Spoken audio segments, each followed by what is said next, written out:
Welcome to tonight's post-Halloween special, The Devil in the Details. Bum, bum, bum. Hello, I'm your host, Magenta. I worked on that for like 5 minutes. Anyway, welcome to tonight's episode. I am Magenta, your co-host, and I'm joined tonight, as always, by your illustrious host, Storm. How's it going, Storm? How you doing? Doing all good. right. Good. All right. I'm excited about tonight's show. I love Halloween and all of the villains and monsters and spooky stuff. It's I don't know, it's the adrenaline rush, I guess, but it's a lot of fun. So excited about tonight's show. Yes, indeed. It's great. Sorry, I'm trying to do two things at once. Oh, but, and I apologize for my voice. This is the time of year where I start getting the frog in the throat syndrome, from the allergies and whatnot. So I apologize if you hear me going mute once in a while. It's just to clear my throat and make sure I'm not having a coughing fit on the microphone. But anyway, so we just finished up Halloween. For any of our guests who are joining us tonight, please feel free to jump in and comment as you like. Love to hear from everybody. What kind of Halloween costumes you had, if you had any special events for Halloween. Hey, we have someone in the chat now. Hi, Kelly. Good to see you. Hello. Hope you had a happy Halloween.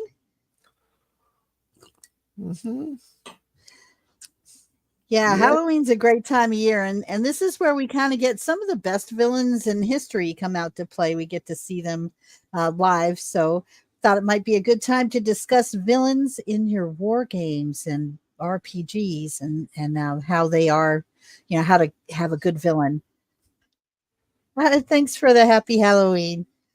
We didn't have any trick-or-treaters this year. I was a little disappointed by that, but we did. My grandkids went out and they had a big haul of candy. I got a couple of pieces, so that was nice. They shared with me. They were all superheroes.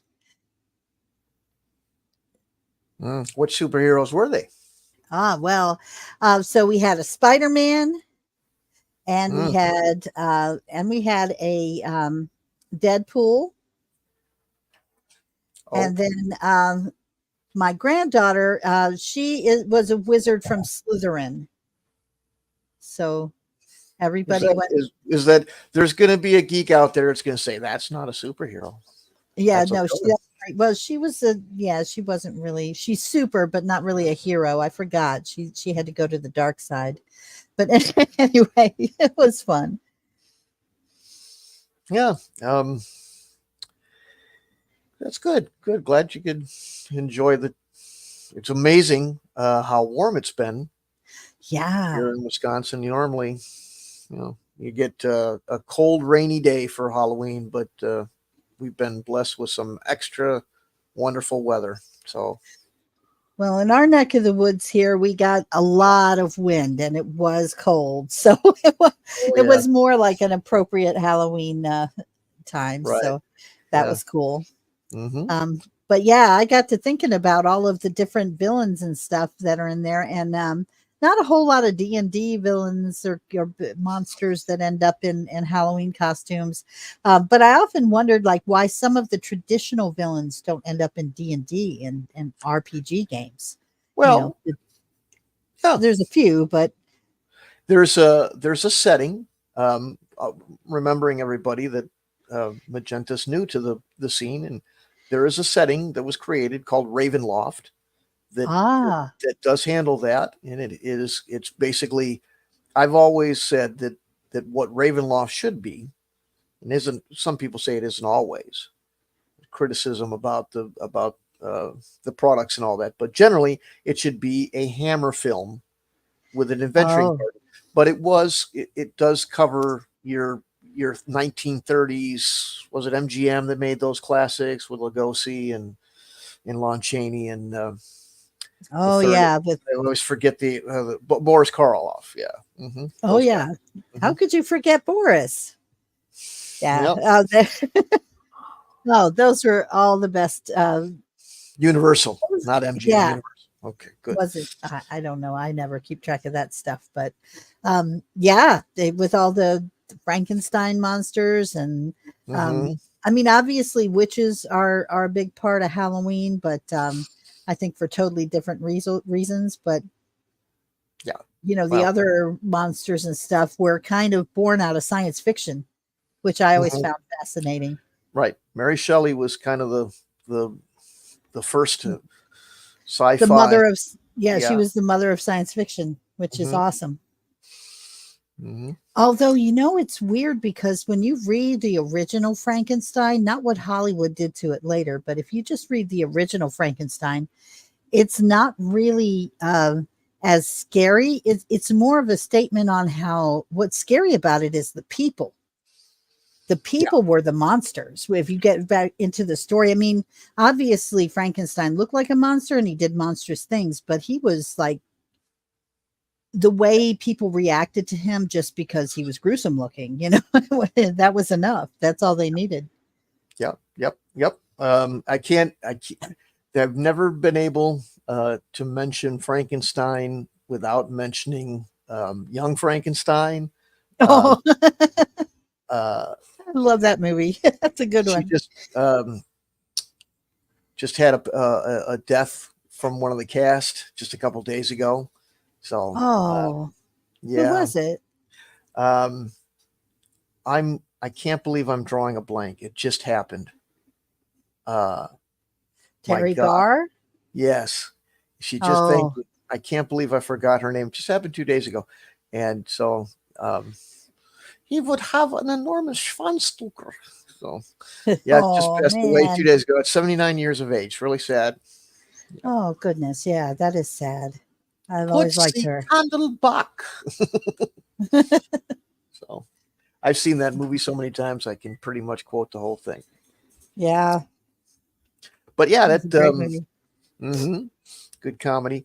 Yeah, so you do have the classic monsters. You can even, you can always make stuff up. I made something up as far as a monster Ooh. last was it last Sunday when we played? Yes, The you the did. yeah, That's right. Actually, that babies. was part of the inspiration, and that was inspired by Halloween. I remember you saying Let's it see was if I can get creepy that. though. Hmm.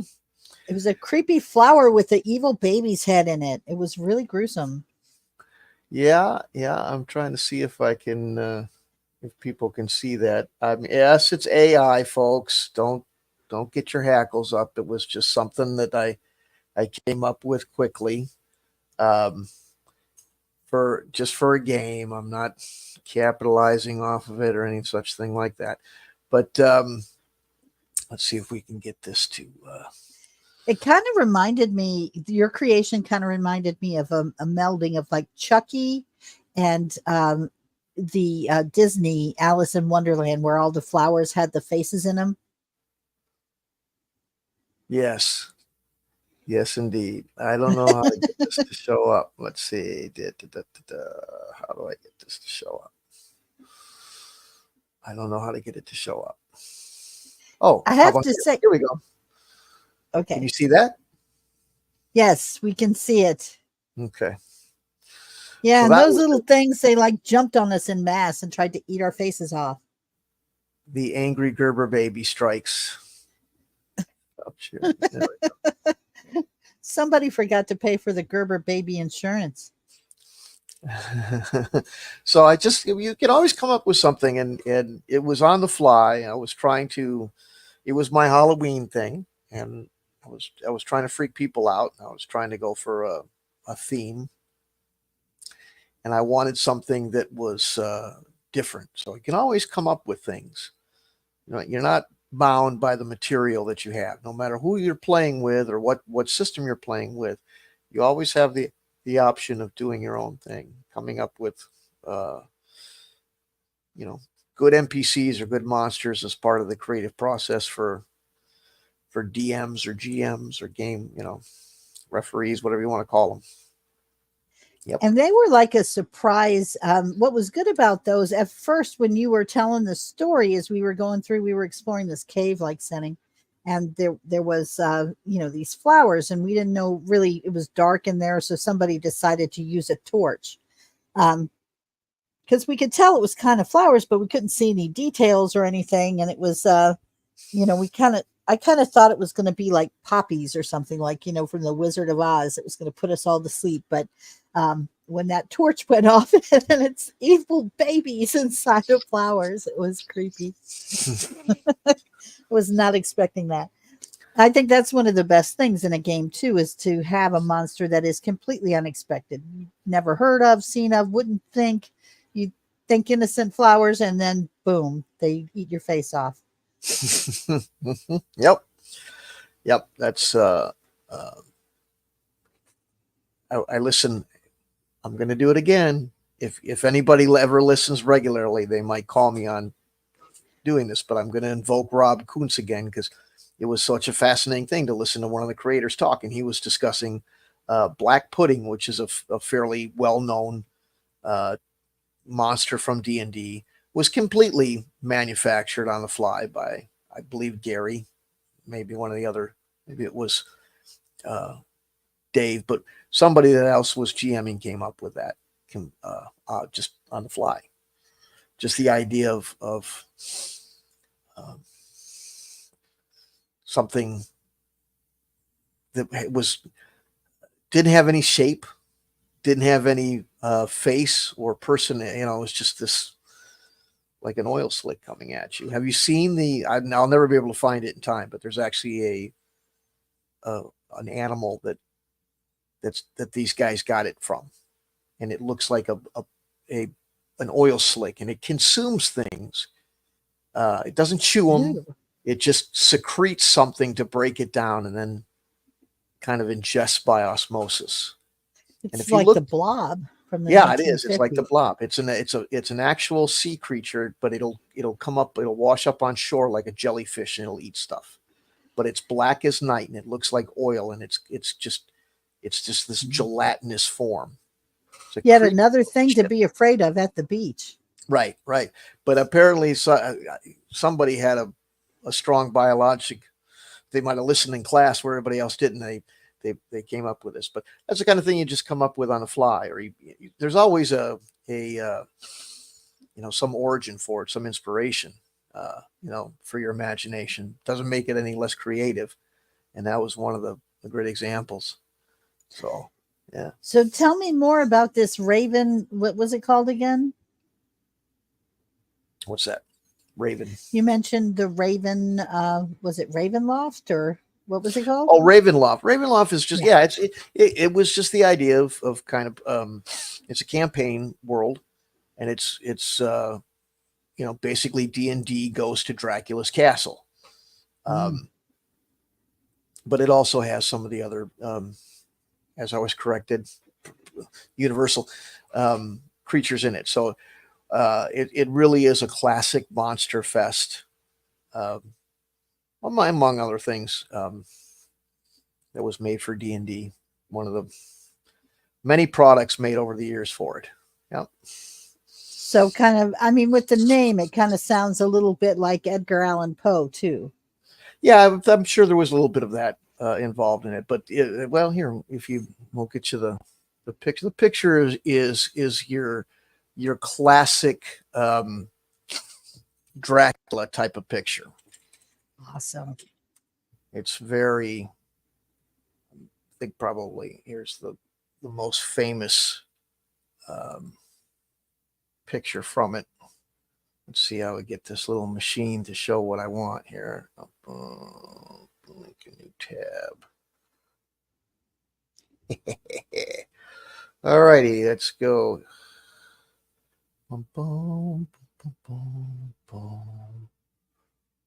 All righty, can you see it? Yes. Okay. That does look very Transylvania. Yeah, this is one of the two of the ones that I always think of. I've never played in this, but I've seen it, I've looked through it and that sort of thing, but I don't recall ever playing the actual product. It started out as a module, which is a one-shot scenario where somebody just kind of picked up the Bram Stoker vibe, and then they, as far as I remember, they built off of it and created it into a kind of a mini campaign world. Mhm. So I'm curious on that. How does in a game like that do the player characters themselves, are they kind of like all monster hunters, or are we dealing with Van Helsings and Buffys and whatnot, or no, is it just no, no, ordinary? not really. No, it's mostly similar type stuff that as far as I know. If you what you're hinting at, what you're looking for is something like what they call noir horror, or Call of Cthulhu or something like that. Call of Cthulhu had a lot of that sort of thing. Oh, That's what you're okay. looking for. Yeah, and there you can well, Buffy's a little bit out of sorts. It's mostly a late 1920s, early 1930s type of thing. Tommy guns, Right. zoot suits, but God, is there anything I can remember today? I swear, like I'm losing every but Cthulhu novels, Lovecraft. Good Right. Yeah. gracious, I can't believe I couldn't remember his name. But yeah, H.P. Lovecraft, based on that. But people have expanded it. You ever watch the old 70s shows? It's far more popular now as a cult classic as it ever was at the time. But there was one called Kolchak. Oh yeah, I remember Kolchak. Yeah, yeah. Absolutely. He went by was it Night Stalker, Kolchak? The Night Stalker. That's it. That's Yeah, him. yeah, I Yeah. remember that. I liked Yep. that when I was younger. hmm That's the kind of thing that you're going for with that sort of stuff.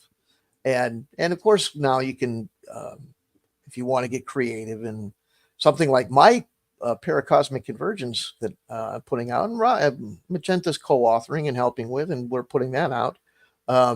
Yeah, Kolchak's Yeah, my brother-in-law, and but yeah, it's a great you can show.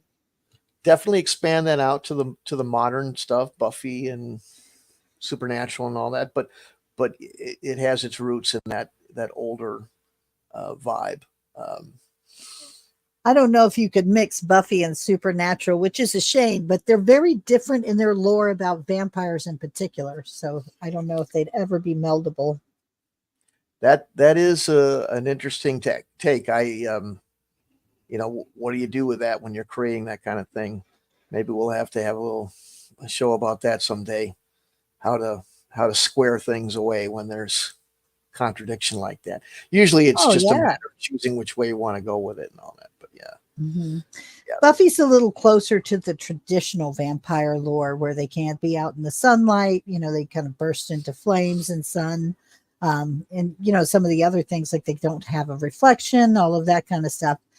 So, I fall closer in line with Buffy than I would with Supernatural as far as the vampires go. But Supernatural had its own appeal for all kinds of different reasons. The whole concept of having like a bunch of this like underground, monster hunters. yeah. That's kind of a cool concept too, Right, and all that can be done with my thing. My RPG was thought of as a way Excuse me. to not have to keep flipping around from set to set. The thing about all these products, as great as they were, and I had a lot of them, and all that was, especially as you get older. But even at the time, you do this sort of thing. You'd make some sort of ruling, or you'd mark down something on a piece of paper for a record and go, oh no, that I got that conflated with that game because I just played that 2 weeks ago or whatever. Right. It's kind of hard to switch gears. So it's nice to have something, at least I found, is to, that has a foundation that's similar. Well, here's my thoughts on that too. For the most part, the elements of any RPG game are always kind of the same. They're always going to be, the same kind of factors that go into a battle of any kind, the strength, of agility, all of the capabilities of the players. um, and the monsters as well. So, excuse me, one. You and me both. I was Sorry fighting. about that. I was fighting that back for 10 minutes talking. Yep. Yeah, sorry about that. I was losing my It's voice there for a minute. it's a But yeah, very thick day today, and everybody's got the allergies and such. Yeah. right. Sorry. Excuse me. Yeah, it's supposed to rain tomorrow here, and I can feel the humidity. But Mm. anyway, but what to me, so if you find a system that works, the best thing to do is to adapt the monsters and the characters that you're playing with to the system that you like that works, rather than having to change systems every time you change. Do you get what I'm saying? Like if you have a system where you've got a way of recognizing the abilities of your characters, their special skills, their special challenges, what they need to do to overcome their enemies, a way of kind of rating the relative strength of one opponent versus another and what the outcome of any battle would be. If you've got a system that works for that, don't change that system, just change the players in it, right? Uh, well, yeah. Here's what I've done with paracosmic convergence that solves that. Now, again, for anybody listening that's new, and I don't mean to make this some, but Magenta's a little bit new, and she doesn't, you know, know about Okay, everything it's true. That's about, why I'm about here, about the whole because I thing. am new. So But yeah, sorry. there are blog posts that are mind splitting mathematical computations that are all about doing what you're talking about. Saying, well, you Right. know what, I'm tired of D&D, so I went and bought Savage Worlds, which is a relatively, well, these days it's not. I'm like getting like my dad. The other day was 12 years ago all of a sudden, um, but it's a lot more modern than D&D. And so I'm going to switch everything to Savage Worlds, and it's a completely different system mechanically as far as rules and stuff like that. So they're in there, all of a sudden you're passing, high school or low college level mathematics in order to make this conversion, and you could make a lot of money with your spreadsheet knowledge, uh, doing this for people because it becomes a right old headache. So what Right. I've done, Yeah, trying to calculate if this character's hit points are this versus this monster who's the equivalent of this monster, how it would gets you adjust the very numbers? Yeah, right. It right, can be a real pain in the neck mathematically, because you might be dealing with some fairly diverse different ways of approaching it. So right. what I've done is I've made all a system where you can customize a monster. You can make anything up that you want um, using a system. There's also a nice menu list that you can choose from, where I've tried to think of everything I could have. What have I seen on a monster?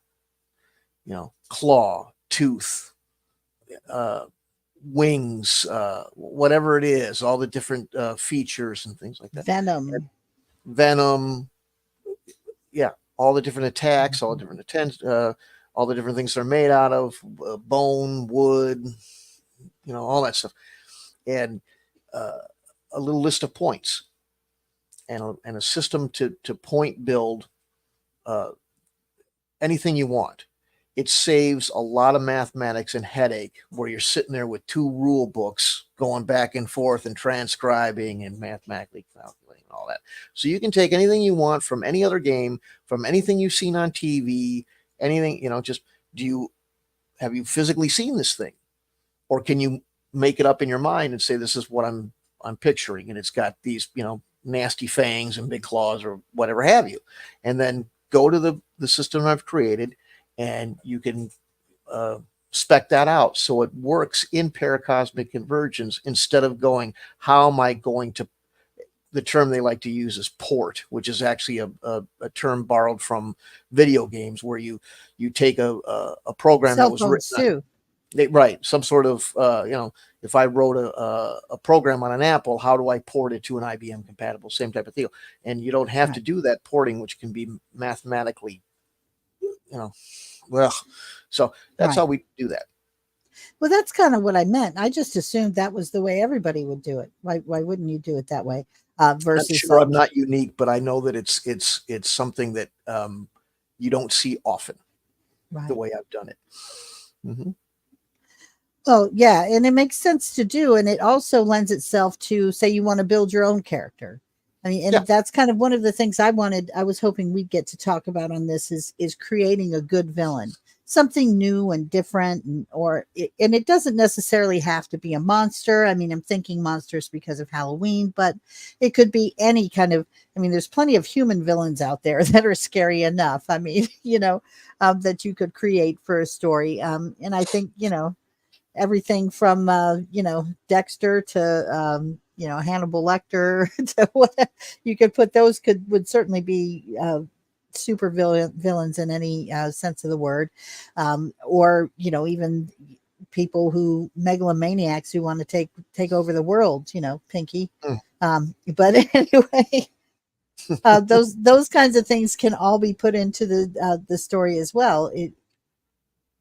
Some of your superhero villains would apply with some of those things, some of their capabilities, um, and having a way to account for their different capabilities. And then, of course, you'd also have to use your logic to assume what kind of power they would have overall. Like, are they a really large troll size or bigger kind of creature, or, whatever they would be.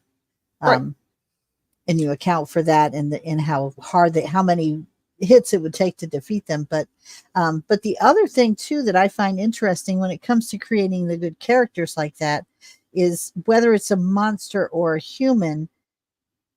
I mean, I think there's like some passing monsters that you don't really have to put too much thought into it, like those flowers that you made with the baby heads inside them. I didn't really need to know how the baby heads got in there or what their motivation was, apart from they were obviously trying to eat our faces off. That was enough. You knew you had to just fight against them, but they didn't really need that much detail. But if you're going to have a full blown NPC character, like in the world we created in the earlier world building series, you would want to know what their motivation is, what they hope to achieve. Yeah.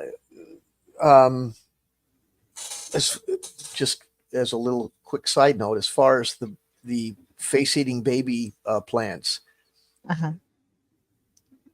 that story just started being told. Oh, You guys cut me off. okay. There's more. There's a lot more of that. So just so you know, a little teaser. So when you guys come and say, maybe somebody else wants to join and play, and you can get involved and see what that's all about, because um, it's there's a little bit more to it.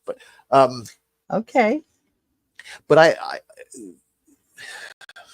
this is where pardon it, folks who are listening, but this is where the dragon poop came in, and the dragon poop is just a comical reference that when I discussed this sort of thing in the past on Twitter, because everybody loves an opinion on Twitter, I got mocked a little bit, and people were saying we don't need to know where the dragons poop, and what that it was in reference to is somewhat what Magenta was talking about, in that one of the ways to make a monster or any villain, whether human or inhuman or whatever, a little bit more in depth is to put something behind it. Think of Godzilla as an example. Of course, he's not always, or is it a he? I believe it's a he.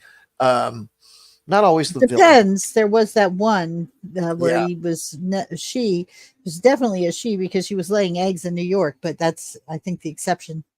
they kind of maneuver around, and he's not always the bad guy, but nonetheless, there's a story behind him.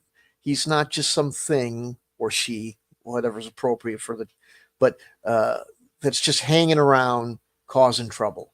We were talking about this with dungeons. Um, a lot of people play dungeons in role-playing games where it's just some maze filled with rooms that have monsters in them, that have treasure that you can take once you kill the monster.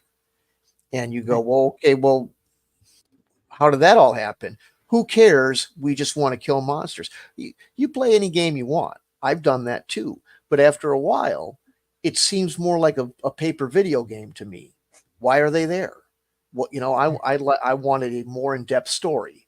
After I've played sheet after sheet of just let's go kill every monster on a map. Let's get a little bit more detail. Let's have a little bit more of a storyline. One of the other things that came up with this was random encounters. You Right. know, some people said these are stupid. They're just these out of context situations where something shows up and you have to fight it. But it's kind of dumb because it's like a commercial break in the rest of the story. And I said, well, maybe if you did it a little bit differently and looked at what is it doing out there, it being the wandering monster. Is it looking Mhm. for food? Is it, is it on patrol, defending its territory? Is it Is that its migratory? nest? Is that its Right. nesting grounds you've wandered into? Maybe that's why it's Exactly. there. Or like Exactly. that really awesome story that's that we have going on in the southwestern portion of the map that we're working on now with the steam generated or the steam monsters that are The ice for steam the steam or race. hmm Yeah, the steam race. I yeah. guess is the best way to put them. There's a whole story behind them, which that could be a part of a mystery that players play through. That you have something like that, you have to figure out, well, where did they come from? Why are they here? What is their motivation? If you can figure that out, you can maybe stop them, permanently, rather than just killing them one at a time perpetually forever, and everybody just has to live with, well, they're just like that now. This is just our Right. world with these monsters we have to put up with. Right. It likes, it gives you a little bit more Right. detail. It gives you a little bit more way. People go, well, why do I need to know that? Well, how's it going to benefit me? Well, first, let's put you in the scenario. Let's say for whatever reason, you've decided to enter a bear cave and start messing around, I don't know, taking a cub or whatever out of the, maybe there's something Oh, of I worth. always wanted a bear cub. They're so cute and cuddly. Right. So, Yeah. but Uh-huh. that if you're going to steal a cub, or maybe there's some jewel around the cubs that you're trying to take, and you're sneaking in there, the first thing you're going to want to hope for is that I hope the mother isn't there. Maybe she's gone, or whatever. Um, when you play D&D, there's always a percentage chance of in layer, meaning if you're in their layer, they might be out doing something. And then most people, they want a shortcut, they want to water down the storyline. They go, well, who cares? If it's not there, it's not there. We don't need to. Knowing that the rest of that story is information that we don't need, and it's burdensome. But I don't see it that way. I think you just need to know how to use it. If you go into a home of a bear or something even worse to try to get something out of there, I think in the back of your mind, the question is going to keep being asked by you is When's it the bear going to show up? is it coming back? Right. Yeah. And knowing something about maybe why that bear's gone in the first place might help you answer that, or at least give you some estimate, or maybe Right. it's something you need to kill on it. Maybe it's, something that's been terrorizing the countryside, some dragon that's been harassing people or whatever. And the king or the principality, the prince or whatever it is, some important person tells you, we need you to kill this thing. It's causing havoc. If it's not where you think it is, understanding how it works, what its motivations are, what it may be doing, and as a DM, putting that monster or animal in those scenarios would make for a much more interesting hunt, things like that. Right. So Because you could especially, end up with a player like me on the team who's like notorious for asking questions where everybody else is going, do we really need to know that? And I'm like thinking, well, yeah, wouldn't that tell you like where to find what you're looking for? sure, yeah, there's too Yeah. many people that are so impatient they want to shove away information, but if you use that information in the right way, it makes a more in-depth story. Here's the other thing about learning about monsters. Again, there, this is the same kind of conversation we had when we were talking about world building. I don't like the idea of just a bunch of kiosks in an amusement park where it's all created so that when players show up, some things are said, some things happen in a script, and that's it. I like to have an immersive world where everything is going all the time. So Right. And that makes sense because like say you show up at the tavern in the first thing in the morning, you're going to run into a totally different crowd than you are at night. If you're mhm, looking for somebody who's going to be helping you on a mission, like to find out like where the monsters are or where the bad guys are or any other kind of intel, you're likely not going to run into that first thing in the morning because the right, rogues and scoundrels who know that stuff are sleeping off their hangover from the night before. So you went at the wrong absolutely. time. You're not going to get any information. Right, right, right. Yeah, and that's it. And it's the same thing with a monster. It's going to be doing this at a certain time. Usually, it's going to be So knowing that sort of stuff just makes everything a lot easier. You don't have to roll a random encounter if you know where these things are wandering in the first place and all that. Another thing that affects this indirectly in my game is I don't have uh, levels, experience levels like D&D. You go from first level, second level, and all that. I don't have that. I think that uh, things like this, learning about, well, what is a bugbear? Do you know what a bugbear is, Magenta? Only because you told me earlier this week. That's the only reason Right. that I know. Yeah. Right. But Yeah. do you know what an owl bear is? Yes, that one I knew about because I watched that really excellent movie. I thought it was excellent, mainly because Christopher Pike was in it, or I'm sorry, Christopher, what the A heck is movie. his name? Chris Pine. That's his name. Right. Yeah. Yeah, Hmm. he was in. It was the Dungeons and Dragons kind of game I did not see movie. that movie, but do you It was have really good. I loved it. see it? But did Yeah, there did was. you learn how much about that owl bear did you learn from the movie? Well, there was a druid in the movie who could change into an owlbear, is what happened. But that was the context that I learned it in. Okay. But point is that if you don't know anything about it, whatever other monster I can bring up, that you haven't heard of, as a player, once you encounter it, and you maybe let's say you have somebody who's played a couple more times than you in your party, and they or their character explains to you, this is what this thing is, this is what it's capable of doing, this is what it usually behaves as. Now you've learned that, and you'll never unlearn it, no matter what character you play. Mhm. Maybe your character grows in a lot of levels or a lot of experience, and you'd be expected to know that sort of stuff because of the travels that he or she has been on. But then you decide to go play another uh, character. You're still going to know all about that monster, even though your character doesn't. Most people go, well, that's what role playing is. You just role play as if you don't. Fair enough, but it's hard to completely delete that information. So Yeah, I no, just you like can't pretend you don't know what you know. I right. mean, not So I really.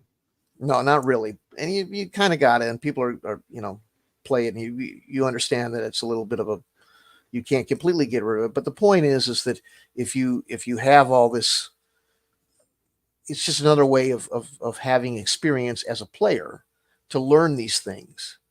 I think it's interesting to go, okay, well, like maybe like a park ranger would. You can go to a point to a bald eagle, and you've got some idea of what it does, but not like the park ranger does. It'll tell you how many fish the thing eats, or what how many pounds of food it must ingest every day to sustain itself and all that crap.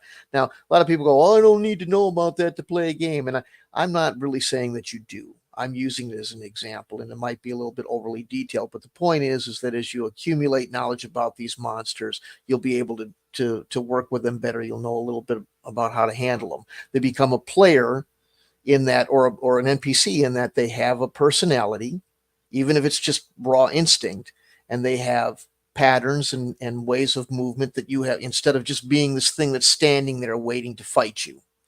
Right. It's that. I may not be Well, exact and explaining with myself very. dragons, for example, dragons can have like there's so many different kinds. I mean, from whether they breathe fire to spit venom to ice or whatever. But also their motivations can be different. Some of them think, and some of them are just beasts, and some of them talk. And it really kind of depends.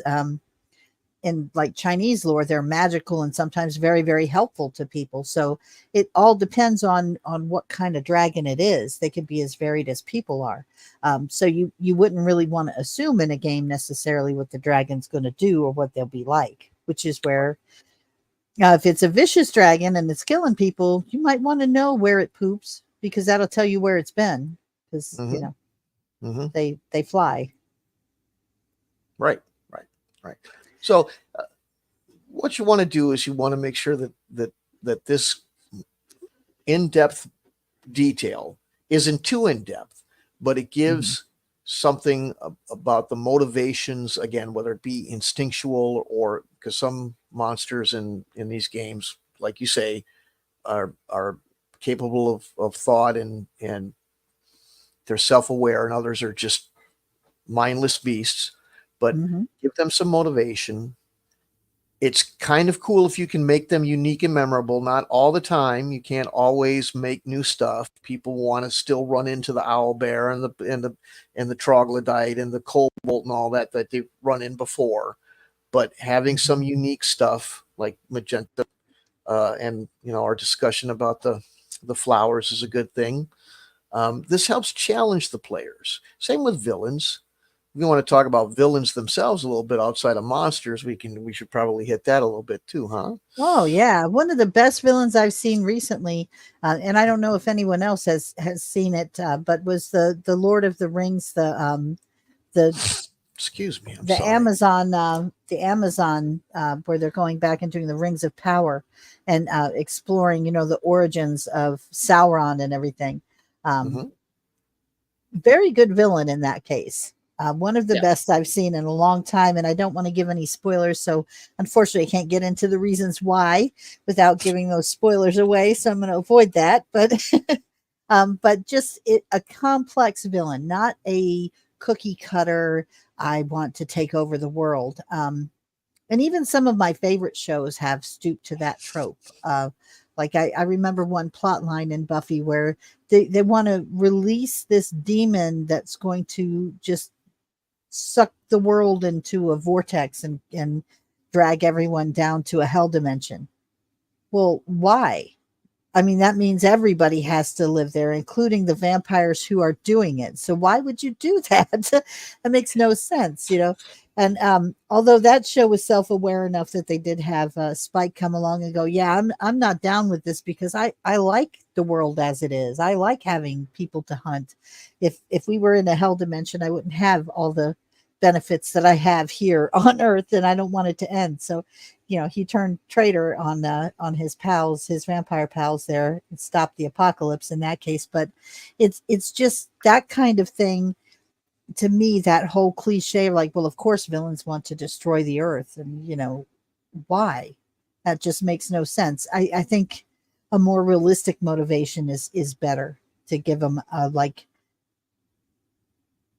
some believability, because otherwise you just go, that just doesn't make sense. Why would they do that? Even a villain would be smart enough to know that's not in their own benefit. Hmm. Sorry, did I Yep, go off on a unrelated tangent? I guess I did, but a little bit, but usually villains' motivations are going to be more down to earth, is kind of what I'm getting at. They either want more wealth than they have, which is an infinite spiral. They never ever get enough. Even if they've got Scrooge McDuck piles they can dive into, it's still not enough. Or they want the country next to them because they never feel secure enough. Um, I don't know, maybe because they know that other people fear and dislike them and will attack them any chance they get. So they're constantly expanding their border in an effort to defend themselves or something. I don't know why exactly, but um, Mhm. you get where I'm coming from, or am I No, making no, sense? Yeah, there's levels of it. right. There's different levels of villain, and there's different motivations, and you can have a bad guy and an even worse guy, and the lesser bad guy goes, "Damn, I mean, I'm Yeah. mad, but that's a whole nother level." And Right. mhm, sometimes, though, one of the things that really makes a villain interesting is their counterpart. You know, Uh-huh. if you if you really like the hero, then you'll really hate the villain that wants the hero dead even more. Right. You know, it can be a symbiotic, you know, storyline. So, uh, but that's maybe more of a literature thing than an RPG thing. Um, but You mean in role-playing games aren't literature? I thought they were. well, In a um, way. No, I'm in a- being facetious a yeah, bit, but yeah. yeah, I mean, they are a living fictional story. If you yeah, yeah. But the heroes tend to be the players, so right, you don't really have the luxury of writing the heroes. Uh, you get the heroes that you get when they come to play the game. So if right. you're the creator of the story, as opposed to playing a pre-made or pre-generated thing, um, your hero will have to be developed in a way that doesn't necessarily connect directly. You know, you can't have your there's no Luke Skywalker and Darth Vader in There one of these could games. be. I mean, hear me out on this. There could be.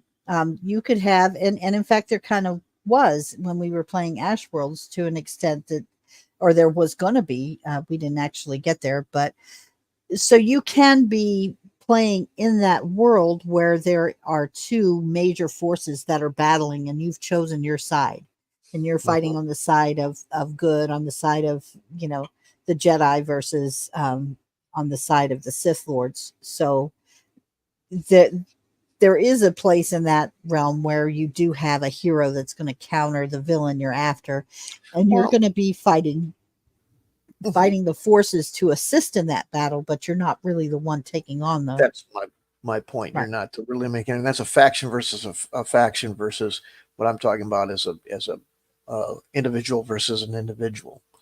Right. Uh, but uh, and a villain doesn't necessarily have to be somebody that is against you. I think everybody hated Lieutenant Stygian, and he kind of Yes.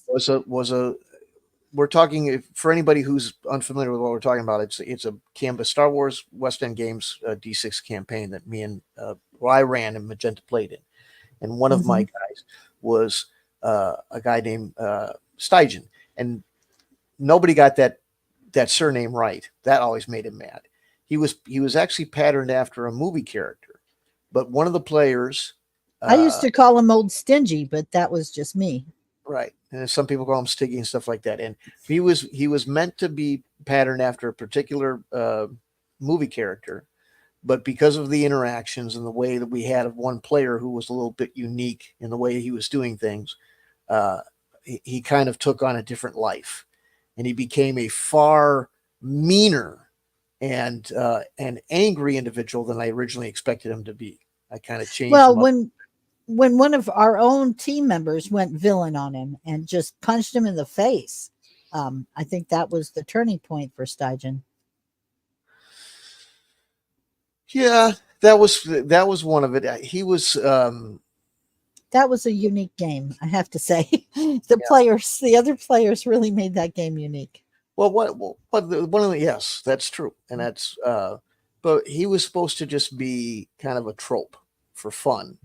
But when the game extended longer than I expected it to, I decided to fill out his backstory a little bit more. There's a lot of people that hate backstories, and I don't understand why, because it really is the way that you know assign motivations and personality to somebody. Your experiences through life is what makes you. If you don't have any because reading is hard, or I don't want to read a long paragraph or whatever, then you just have this two-dimensional paper cutout of a character, and it's kind of stale and boring. So this guy, what happened was he got caught flat-footed. He wasn't part of the rebellion. The Empire came to his planet to subjugate it, and he was a young soldier that had spent a few too many days on watch in a row and fell asleep, and that led to the Imperials getting a jump on his village. A lot of his friends were killed, his family was slaughtered, and his entire motivation for being an abject asshole was, um, was kind of the Self-loathing. well, no. It Oh, no. was, I mean, there was that.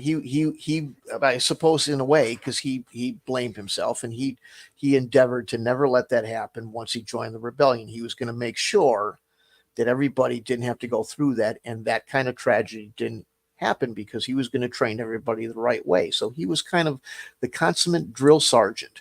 I'm a big meanie because I'm building, breaking you down and building you up for this war, and you need to be prepared. And this is serious stuff.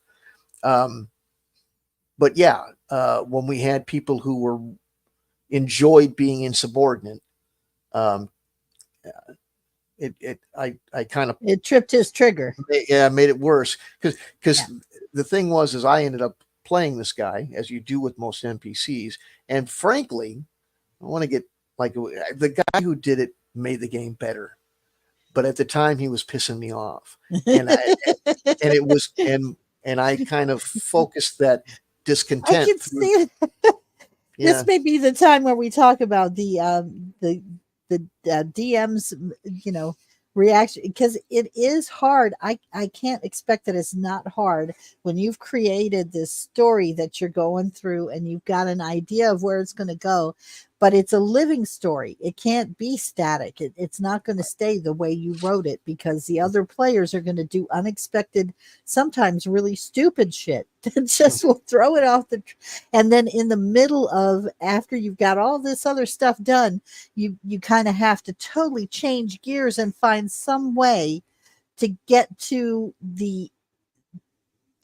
get the players back to where you're going to be able to continue with an interesting story and get to like the plot lines that you have to hit for the story to go on, or you have to just throw the whole story out and start over again in the middle of the game, and that's a lot of work. So I myself, I don't know how you do it, because I would lose it. I would be like I don't know what comes next.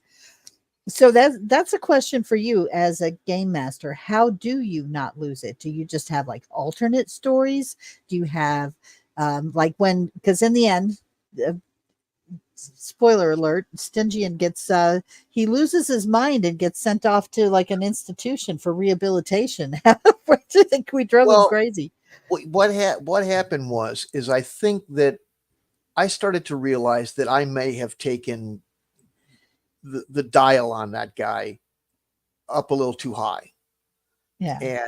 And some of the things that he became somebody that I don't even remember why. Sometimes you just decide to do something, and then, and he became, instead of just this guy who was a hard ass and didn't like this group because they were insubordinate, he started to get maybe a little too vindictive.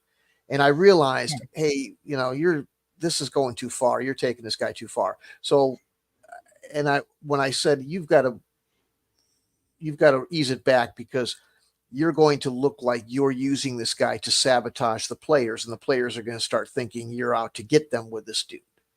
So, and I thought the best way to go, I understand that this guy's gone too far and I need to dial it back, was to have him be arrested by his XO for, losing a little bit. And yeah, I put in there, just because of the humorous banter in the past, that he, part of it was that he had been drove a little batty by you guys. So, Right. And that's why I kind of put him to bed, because I could hear people getting a little bit irritated with it. He had gone too far, and he's like, Jesus, this guy, you're using this guy to, one guy said something to the effect that, I don't think you like us, and you're telling us that through this guy. And I go, whoa, that's not at all what I'm saying. I'm just playing this guy, but I might have been playing him a little too hard. So that's when you took him. He went from Arlie Army to Are You Kidding Me? Yeah, right. Yeah, Yeah. right. So, and it was, but that's what when you're making something up as you fly with these games, it's knowing your people as best as you can, your people being your players, and playing off of them. There's an interview with Gary Gygax, the kind of the granddaddy of all this stuff, and he did the same thing. He says, I like to challenge my players. I like to throw something in front of them, and it's a joy to watch them try to think their way out of it. Yeah. And that's what you do. You it ends up kind of being a sparring match. You um, but you don't want to become so adversarial that your only motivation is to crush the players. It's to challenge them and give them a good time. And unless you're playing like a war game, like I've played war game RPGs where I, as the NPC, play the enemy, then that's different because that's the point, is to play those elements as being, you know, nothing but out to kill you because it's war. But Right. but yeah, so it kind of leads from the villain arc into what I wanted to talk about next, which is merging what they call Sandbox with the central plot, like we're talking about. Right.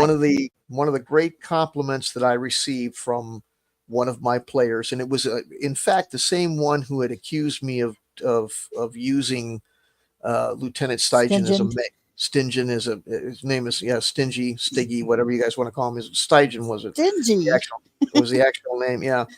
But using him as a megaphone to blare at people, um, he also said, he goes, you have paraphrasing, you have shown me that a plot line and a sandbox can exist in the same game, and that's something that I thought they were mutually exclusive, and I beamed at that as a compliment, because I was talking with people again today about the idea of a sandbox. You're familiar with a sandbox now, aren't you, Magenta? Yes, and I see it as a spectrum. Sandbox on one side would be literally just a box full of sand, and you just go in there with your own hands and feet and build something out of nothing. Which to me I find as terrifying as the blank paper syndrome, because I don't. I always get like I choke at the sight of this blank unlimitless opportunity, and I go, I need some parameters. So but then on the other end is this whole railroading where, okay, you start here, kind of like the Candyland game. You can move the number of spaces the dice says, and when you lands here, you just do what it says there. You know, Mm-hmm. Mm-hmm. Mm-hmm. Right. Um, but you want to have, so what I had, what had come up is the backstory issue. Lots of people saying, well, these backstories are too long, and I don't want to play a game where some GM thinks they're an amateur novelist and write this long backstory. I just want to be placed in the world and make all the decisions for me. And I said, that's like a first person shooter game or some RTS game where there's no back. I mean, even those had a backstory. If you played, right. like Command and Conquer, there was a backstory. But to Yeah. just materialize on the face of a planet with no history to yourself, and then say, "Okay, I'm going to go tell a story now by walking around," not. I don't see it that way. That's playing a video game where you explore the world and you know, uh, why is this world here? What's going on in this world? What's your place in it? What are you trying to achieve? What's your motivations? When you make a character in Paracosmic Convergence, you'll get all those answered. You won't have to write a giant backstory. It will hand you a very small but very detailed and utilitarian backstory that will play into the game, tell you some of your skills, and be useful to both you and the GM, as opposed to stripping it away completely or overdoing it by action. Because some people do, I've had it too, where I've had some guy go, "Here's my 3-page character concept," and it's, it's some long convoluted storyline about why you should have 7 layers or 7 levels above everybody else. I've probably repeated that story a couple of times on these channels, but it's true. So It can happen that way, definitely. yeah. So what you want is you can operate with a story. This is what we're doing with Greyhawk right now. You have an adventure hook or a backstory or even a plot line that goes across it. It's, as Magenta mentioned, having a linear set of choices. That's what people don't want, and I don't give you that. I give you I play back and forth on your um, you know desires. Ash Worlds at the end, there was some people that really wanted to go to this planet and attack something. They were completely capable of doing that. I wasn't going to prevent them. There would be consequences to the choice Yeah. because you were part of a military, and if you leave that, but it wasn't preventing you from that. You could have flown to Coruscant if you wanted, and we had a couple of players that wanted to test that theory by taking something to a ridiculous level and going, "Let's do that. Let's go to Coruscant and try to kill the Emperor," and just to see if they could break the game by allowing every choice possible to have. Now they were playing I with was 4. against it. Yeah, there's 4 other people that go, "No, I don't want my game room because you want to try to, test the GM." So they came up with something a little bit more rational. But you could have Right. gotten in that ship and done that. There's no limit to your decision making, but you don't have to follow my plot lines, but they are going to occur in the world. They're the engine that drives the world. So Right. Well, going it's back, kind of like real life in that sense. I mean, you may decide that you're just not going to go to school. But okay, you can do that. But in the end, when it comes time to receive your grades and graduate, you're not graduating. Sorry, you Mhm. missed that train. You decided not to pursue that line. So Well, you get a F, and that's kind of, I mean, this isn't really, not that this game is like school, but it's just kind of the nature of consequences. You either you do, if you take one course, you can get to a goal you were pursuing. If you decide halfway through the pursuit of that goal that you just rather would go to the beach and learn to surf, well, okay, go for it. You yeah. better be good at it though. hmm So it's right. So the player interest, sometimes like people that were playing the Greyhawk said to me, I says, if this came on too strong and you want to, go some other way, you're open to it. And they're, "Oh, no, no, no. This plot line is engaging. It's deep and interesting. There's a mystery. We want to get to the bottom of it. We want to play through it." So it doesn't, and they can investigate this mystery and play through the plot. The plot line isn't making you go down a path, but it's giving you some context and giving you some choices as to what to do instead of just Tantalizing clues. right, and instead That's of the just key a for, risk of aimless risks about, "Oh, we just want to get some money." You become like highwaymen. If you don't yeah. have a storyline, it's let's just go plunder everything. It's just playing a Viking all the time. So, um, Hey, what do you got against Vikings? right, but now the claim is that once the story starts or once the game starts playing in a sandbox, the plot develops based on the interaction between the DM and the players. If that happens, fine. I still don't like having no context development. In-world consequences, players' choice impact the world in meaningful ways. That's another thing. Instead of being this group of nobodies that walks around and aimlessly uh, plunders or whatever, I like to have where, at least in some cases, some of the things you do will impact the larger world around you in some meaningful way. With Ash Worlds, it didn't happen all the time, but sometimes there was an attack by the Empire, and the crew had to go deliver weapons uh, to the platform that Rebel intelligence had determined was under attack. So the success of your mission was pinnacle to maintaining control or preventing the Empire from getting control of a star system.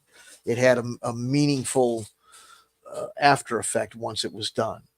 Or successfully hitting a convoy full of Right. Fuel tankers or Right. They did fuel that too. sources. Yeah, Yeah, that kind and of thing. slowed down an assault for a while. And so plot hooks are helpful. You could still do that while preserving their freedom. Another thing is emergent plot lines. Back to Ash Worlds, there's a whole side plot that came up about Magenta's first. Here we go. Magenta's first character was killed. Yes. I'm still not forgiving you for that one. My first war game I ever played, my very first character dies by episode 3. Yeah. I was very salty about that. But there was a child. The character had a child, and this is why you do stuff like this. This is when people go, I don't want to hear all those details about your family and all that. Why not? Because avenging family, rescuing family, working with family, your social connections, your friends, your loved ones, make a more realistic, a more rich character, and give these emergent plot lines. These are possible emergent plot lines. So what happened is it was a tragic death. It shouldn't have happened. It orphaned these people, these children. Her comrades got word that there was children that had been orphaned by her death, and they worked with some other rebels to get that daughter out of the place she was in. Right, she was taken prisoner by the Empire. Or suspected to have been taken. Right. prisoner. They were afraid that was going to happen and all that sort of thing.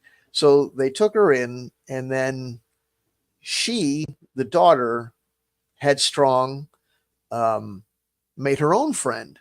And when her friend went missing and there wasn't an opportunity, that the war prevented the rebellion from doing much about finding him. And there was a mystery as to what exactly happened. She went off on her own to try to solve the mystery of the murder, and got herself into a whole lot of trouble. And did end up being taken by the Empire. So you had this side quest that was constantly going on about trying to find out where this young girl had gone, and the entirety of these little details ended up encompassing like 8 extra episodes that I didn't expect to even do. It went. Yeah. I had planned on doing a 1 to 3 episodes as a demo to get some footage for the show here, and it got so good and everybody was so into it. We ended up playing that game for 1.5 years, and a lot of it was because of these plot lines. So, right. Another good thing to use is open-ended goals. Offer players multiple routes to achieve objectives, keeping the freedom of Sandbox along with the story progression.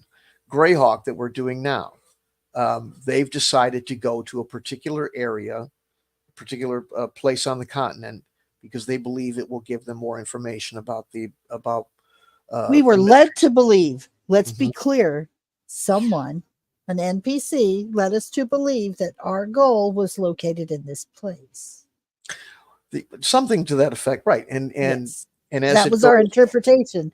We may have interpreted wrong. Well, that remains to be seen, because that can always happen. But yeah, that was our interpretation, that we needed to go to this particular location by a certain time. So we're on a timeline too, which kind of adds a little bit, to me anyway, a little bit of urgency to complete the game. But things have occurred where they needed money. So that gives a plot line. What's that? Sorry. We got money now. Right. That gave them a subplot to go and hire themselves out to people to go do another quest in order to get some money to help complete the main quest that they're on. And in doing that, it gave them some information about the mystery, the overall mystery, introduced some new NPCs, took everything in a different direction. That's how you can have a storyline and a sandbox at the same time. They could next time we play, they go, you know what, F this. We don't even care anymore. We want to go find Castle Greyhawk, or we want to go do what, insert whatever the hell you want. They have no restriction on doing that.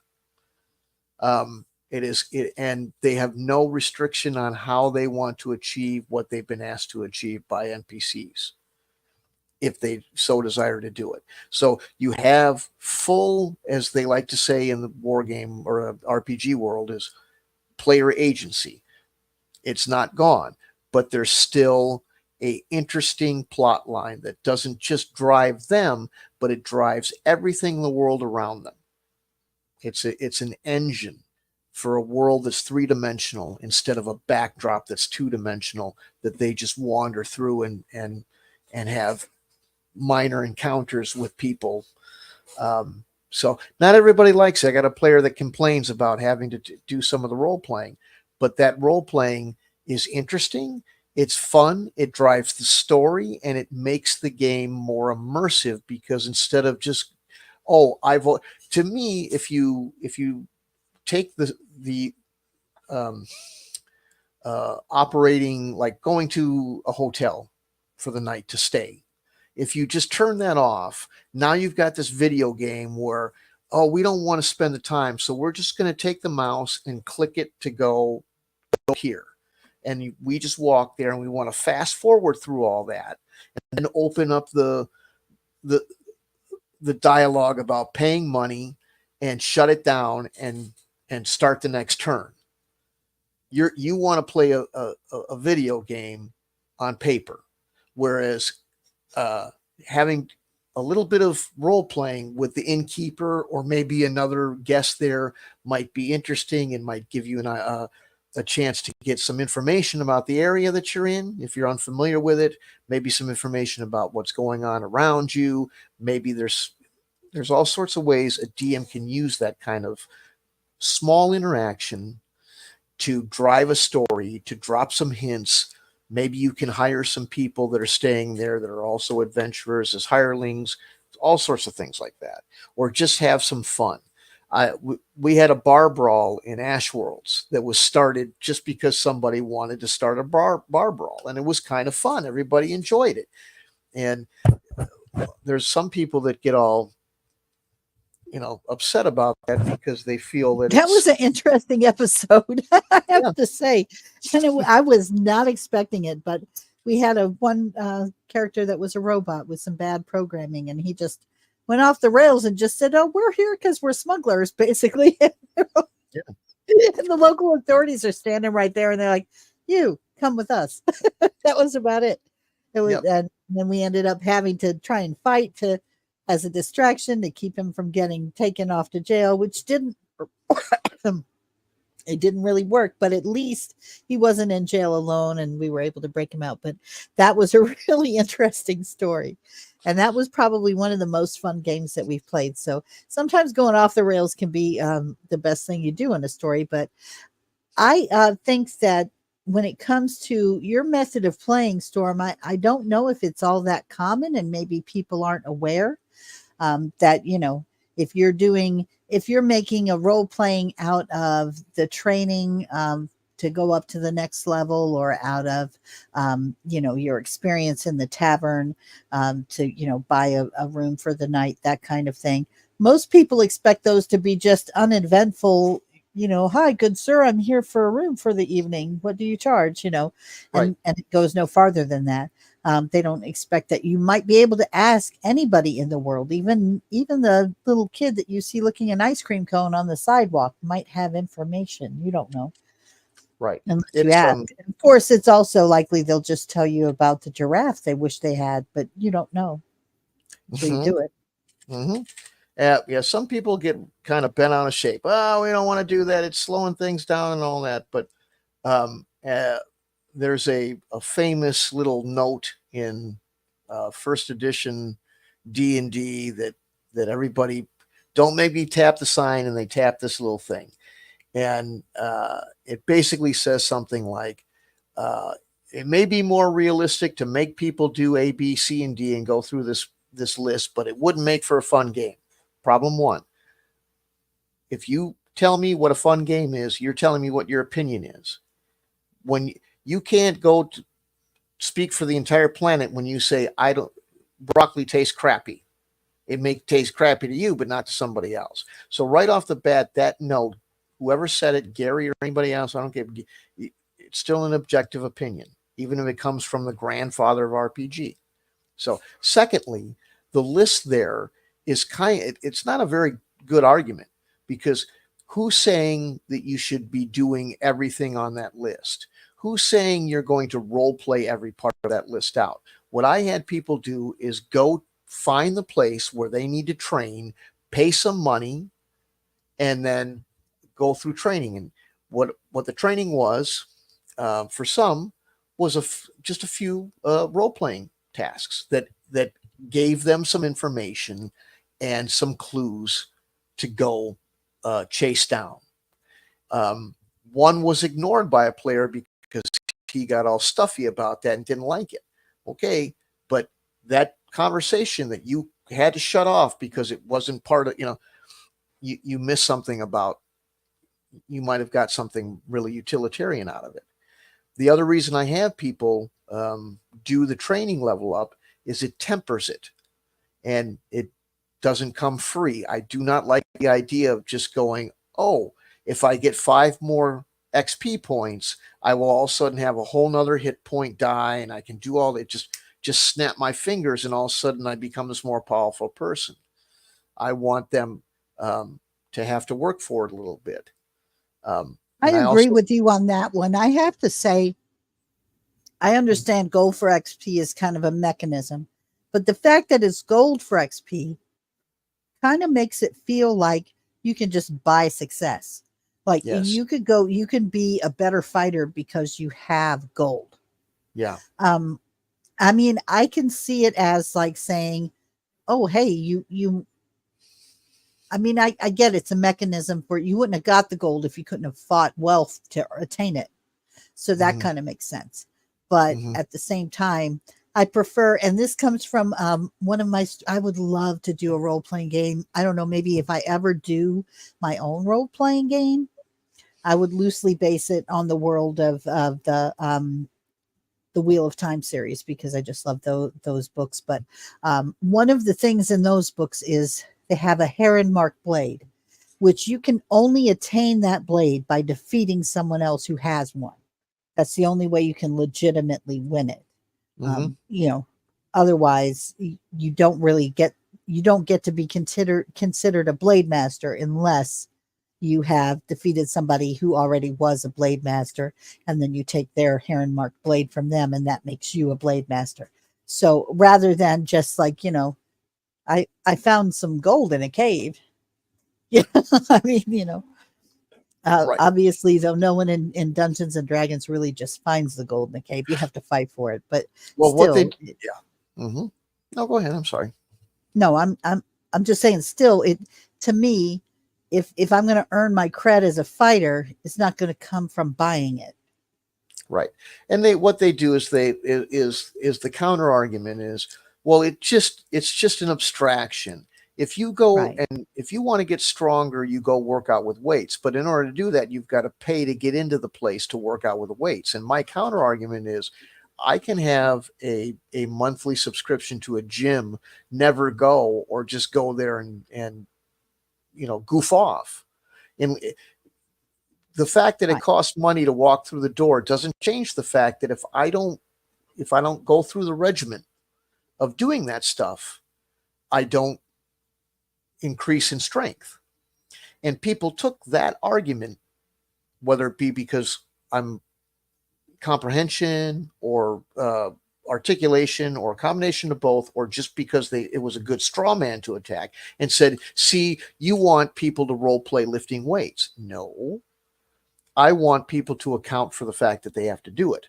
And I play a game where the clock is always ticking. Not when you're away from the table. Some people like to play where the meter's running as soon as you play, and when you stop a session, the meter's still running, the time is still running. No, no, no, no, no. But I don't like playing these games where we just go, well, we just assume it's a few hours from now. Well, it's kind of afternoon now, but it's night later. And I've kind of let people pressure me into that, and I'm going to take a stand and take it back and say, no, no, no, we're going to do it turn by turn. Each turn is going to be, 4 hours. And so if you want to upgrade in a level, now we're talking about Dungeons and Dragons, by the way, not my game. But if you want to upgrade in a level, then you don't have to role play practicing with the sword, but you have to take the time that it takes to practice with that sword and let it elapse. Then you Right. can go back Do out. any actions until, like, if it's morning, you can't do any actions until that afternoon, 4 hours later. Right. And then you can have lunch or whatever is next on your agenda. But yeah, that makes sense. So the way, and it I don't, it makes sense, but there's still people who are grounded in D&D that go, that's not the way. So when I use paracosmic convergence, I went with a skill-based system in that.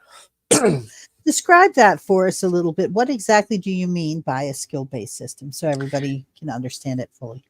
Well, you do have attributes. In D&D, you have, strength and dexterity, constitution, charisma. But in this one, you have a handful of attributes, and then the rest is skill. Skill is you learn a skill in, like, say, swordsmanship or use of a particular sword by trying to use that sword. Now, you think about picking up a guitar that you don't know how to play and just, I'm going to start playing that guitar. You're going to pluck the strings, kind of. You don't know how to really operate it. It's going to sound horrible, right? If you Well, it want to might not sound horrible, but it won't sound like a song. right.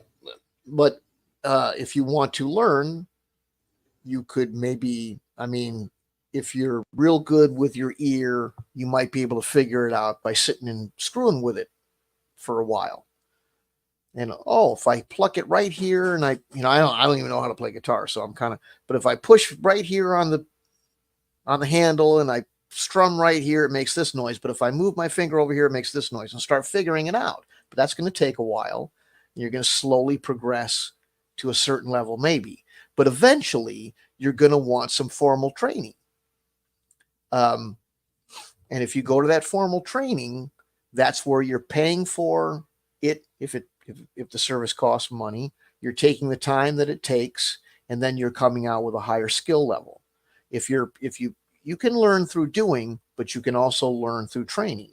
There's a combination of the two. So the whole gold for XP kind of goes away, and the whole complaints about, well, if you don't use gold for XP, you're going to make people role playing, reading a magic book or something. No.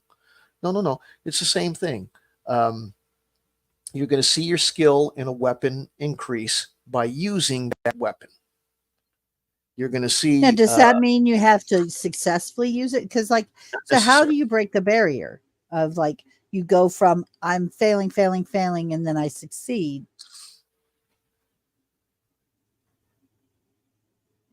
Well, it's not. It's doing. You can learn through mistakes. Right. Example: if you're on a skateboard and you try to, you fall on your keister. that's going to teach you something about, I mean, it may just be that you lost your balance and you can't really learn anything other than I've lost my balance. But a lot of times you learn through making mistakes, as maybe not as much as you learn through training or something like that, but it can fuel your experience to a degree as well. The point is that you tried to learn more by doing. You can learn by learning too, but that takes time and usually takes money. And you have to go to the particular place. You know, if I want to go learn how to play piano, I've got to find a piano teacher and go to their house or some, you know, or to a piano or whatever, pay them the money. They give me the lesson, you know. So, and then I presumably I increase in experience. I took lessons, didn't get any better, but I did, you know, but that's neither here nor there. But that's how the thing works. So you don't Well, have to yeah, worry. I mean, different levels of aptitude. So do you roll to, I mean, so And this there's kind of different makes more levels of sense. give a shit too, because I really didn't want to learn the piano to Right. start with. Right. Yeah. If you have no I interest, know. you're, Yeah. it's much harder to learn when you have no interest in it. Right. Which is evidenced by my math scores in school. Not that I didn't understand the concepts, I just hated having it was When am I ever repetitious, going and to I use hate this in real life? Yeah. that. Yeah, Right. no one ever bothered to take the time to answer that question, and that was a deal breaker for me as a kid. I was like, well, if you can't tell me why I need to know it, I don't see why I should waste my time on it. But now I understand, you know, the repetition is part of laying down that track in the brain. But no one ever just simply explained that. If they had, I probably would have approached it different. But anyway, Mm-hmm. I probably would have approached it by trying to find evidence that they were lying. But anyway, well, that's enough about my childhood learning career. Because But anyway, but that's how it works. Basically, is that's what the skill based system is. Now, some people, well, I mhm. don't like that because I like to have everything real easy, and if everything that has to do with this is just controlled by dexterity. Here's why I don't like that.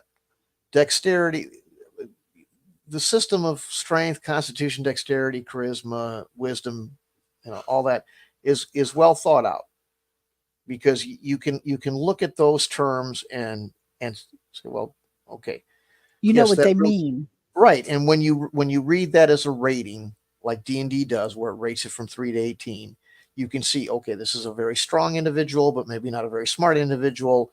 You know, that it does tell a story about some basics of the character. But um, dexterity, just because you can shoot an arrow doesn't necessarily mean you can throw a javelin. They're very, very different techniques. And Right.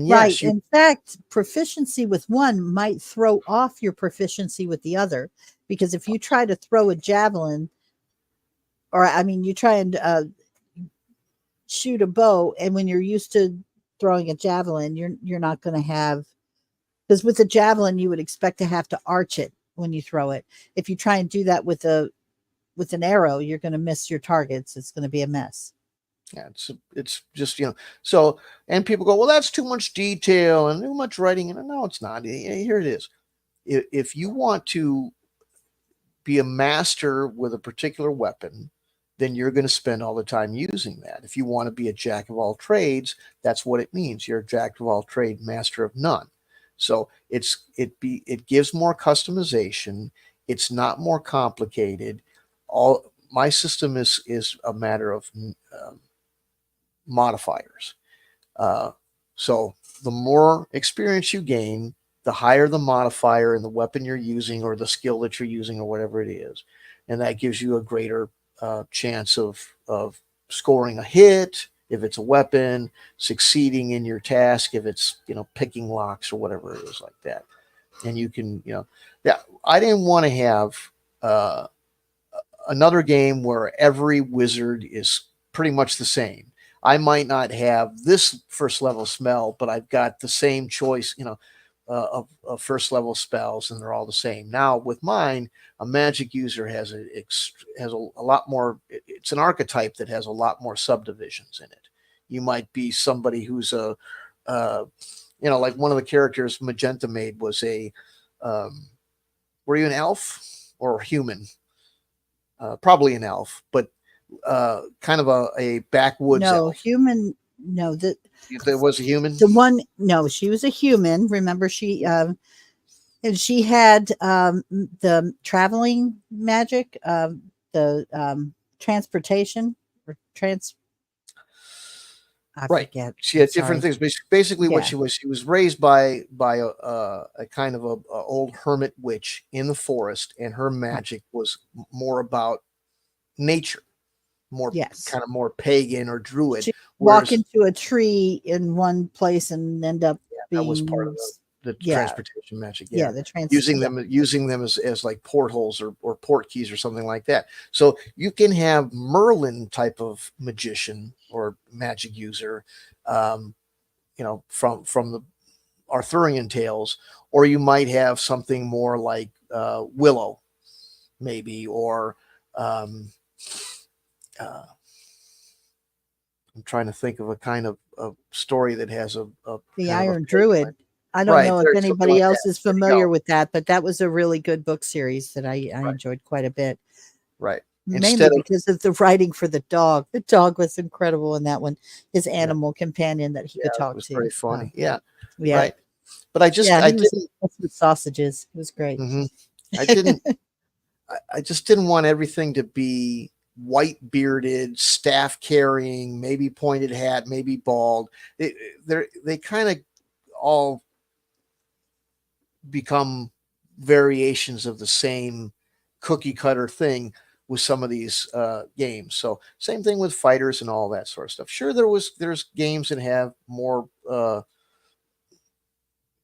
you know variety or whatever, but I just felt that having skills was a great way to be more customized and to be more confident about fighting.